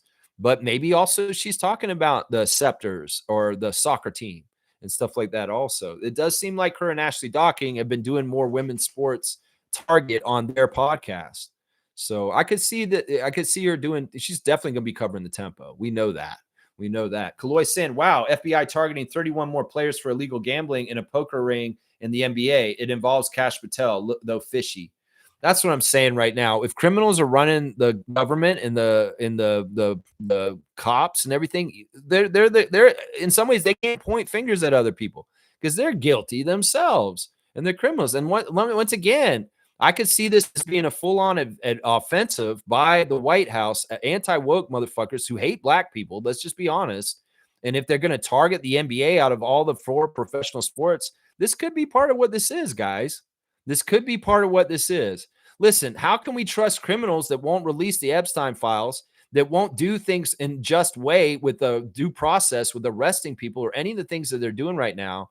Listen, once the people in charge are criminals, when they accuse other people of stuff, you got to take it with a grain of salt. Seriously, you got to take it with a grain of salt. And this could be just another really abstract way of attacking people of color in the United States, guys. I'm not going to lie. And that people only say, whoa, Lex, you're crazy. You're just saying that. No, let's read between the lines and be serious here. Let's be serious here. Let's see. W Stream fam. Thank you for the cutoff here. See, I'm at 115 there. Well, now we're at 12:15. Let's see. Most saying Savannah's going to be on CBC now. That's right. That's right. And W Stream W Vibes. Go Raptors for life. Thank you for the cutoff also, Monique. Limit in the comments. Let's keep climbing, Raptors. I'm with you. I've still got some more segments to do on the show. And we probably will go right up to 3 hours. Randolph is saying this. Former Raptors players still without a team. DeLon Wright, Corey Joseph, Delano Banton, Terrence Davis, James Johnson, PJ Tucker, Jalen McDaniels, Precious Achua, Alex Lynn. Yeah, those guys aren't getting on teams. The season started. And, well, they don't have a spot. And that's just the NBA world. That's just how it works, man. Delano Banton, you got what you got, man. PJ Tucker, you should have hung it up 2 years ago. It is what it is. I mean, this is just how it works, man. Precious, you got to get better and do stuff to stay in this league. It's just how it is. All right, let's see. Wayne Strainer saying, good morning, Raptor Freaks. Last night was just a tease. It's a long season, so let's enjoy the process. I love RJ, Mamu, and Oshai. Everyone contributed. Fantastic team cohesion. Completely agree. Wayne's got a good synopsis right there. I'll go right behind with all of it. That's right. Trevor's saying, Ingram's girlfriend was at the game last night courtside. That's what we've heard. The Glorilla was there. That's right. Wayne's also saying Darko is a good manager by adding another internal award, which rewards the intangibles. Contributing to winning is awesome. The consistent winner might be a candidate for NBA Defensive Player of the Year. Well, we'll just have to see. I don't know. In some ways, I won't. We're not going to get consideration for that kind of stuff other than Scott. Hopefully, Scotty will get consideration for defensive player team or something like that. But, yeah, let's not get it twisted. Unless we're absolutely one of the top teams and overpowering with our defense, then maybe Scotty Barnes is defensive player of the year. But, yeah, we know that nothing comes easy for us here. We have to really earn it. Kareem's saying this. We had bet on yourself and bet against yourself. Two biopics located in Toronto. Yeah, I don't even want to bring this up. That joke is tired, and that joke is from, what, two years ago? Yeah, John Tate bet on himself. No, bet against himself. Yeah, I don't even like talking about it. It pisses me off so much. Doug Ford and Fred VanVleet, what's that about? I don't even know. What is that about? Nameless is saying, Italian mafia involved in NBA gambling ring? Surprise. I knew these refs were on one, probably threatened. Well, that's the thing. Listen, I don't want the NBA to get in big trouble where it just goes away because it's just all in trouble. We can't have that in some way. Yikes. So some of this stuff, in some ways, it's like, this is interesting, but let's not go knives in on our own league that we love and say, oh, they should be in this and this. No, once again, I don't trust the FBI right now. They're racially profiling people, and they're coming after people that are just political opponents. So remember that when it comes to the U.S. government right now and Cash Patel, sorry-ass piece of shit motherfucker. Remember that when it comes to this. Seriously. All right, straight goods on Canadian goods, guys. Listen, if you want to get a bottled water, you can get Polaris spring water. It is Canadian owned and operated. Polaris spring water is in your store. You can buy it. Don't buy Dasani. Don't buy Zephyr Hills. Don't buy any of the big names from the States. Buy Canadian spring water. We have enough of it up here, And Polaris Spring Water is a great spring water company. So straight goods on Canadian goods, Polaris Spring Water. That's right. Mo's going to be at the game tomorrow. Just a heads up. That's right. You got to go early, Mo. The game starts at 6:30. So make sure you get your ride down there. And hopefully they'll have the arena open by 5 or 5:30 to let everybody in. In some ways, everybody who's got work tomorrow and you're going to the game, get off work early. Don't wait till the end of your shift. If you're allowed to cheat and get out of work early, you need to, because the traffic's going to be bad and the game is going to start at 6:30 sharp. So if you normally get to the game around 7:30 or 8, you're going to miss half the game, if not most of it. So don't be late, Raptors fans. In some ways, our home opener is important to show that we have a good, strong crowd support. And in some ways, I don't like this early start, because normally when this shit happens, when it's bad enough at 7 o'clock start, let alone a 6:30 start, there's usually a late show up for the fans. And we can't have the lower bowl look completely empty for the first quarter. If it happens tomorrow, you'll see that Lex was right. Oh, wow, there's nobody sitting next to the court at the beginning of the Raptors game against Milwaukee. Yeah, it's because 6:30 start. So be aware and get down there and do it and get to the game in the right way. That's right. It's important. It is important. All right, let me keep going with stuff with my tabs. Let's see. Yeah, this is crazy shit, man. This gambling stuff is really, really crazy. Fuck you, Cash Patel. He looks like such a shady motherfucker. He looks like he's on some sort of drugs too, just like Elon and all them, the ketamine motherfuckers. So yeah, whatever's going on with this is scary. Billups and Rozier are the two ones. Former Cavaliers player and assistant coach Damon Jones was also arrested, they're saying here. Yeah, let me see. And yeah, I don't really see anything about the Raptors in here. They are bringing up Jonte a little bit in here about it, but in some ways it's like that's not probably with this. Let's see. I think that Adam Silver's got to make some serious changes, because this cannot continue to happen. It's going to look really bad for the league. All right, Raptors Reddit reactions. They're saying this is going to be a fun year. Seeing Scotty go crazy. I mean, seeing Darko go crazy yelling at the players. It's funny. RJ got the chain. There's a funny meme, the Raptors with Vision and Thanos or something like that about Hawks. This team is pretty fun to watch. Yeah, this is good stuff. The Raptors Reddit is coming around and they're seeing like, yeah, this is good stuff. We are very, very happy. Kurthika's stat of the day is basically that the Raptors won by 20 points, the largest margin of victory in the season opener in their franchise history.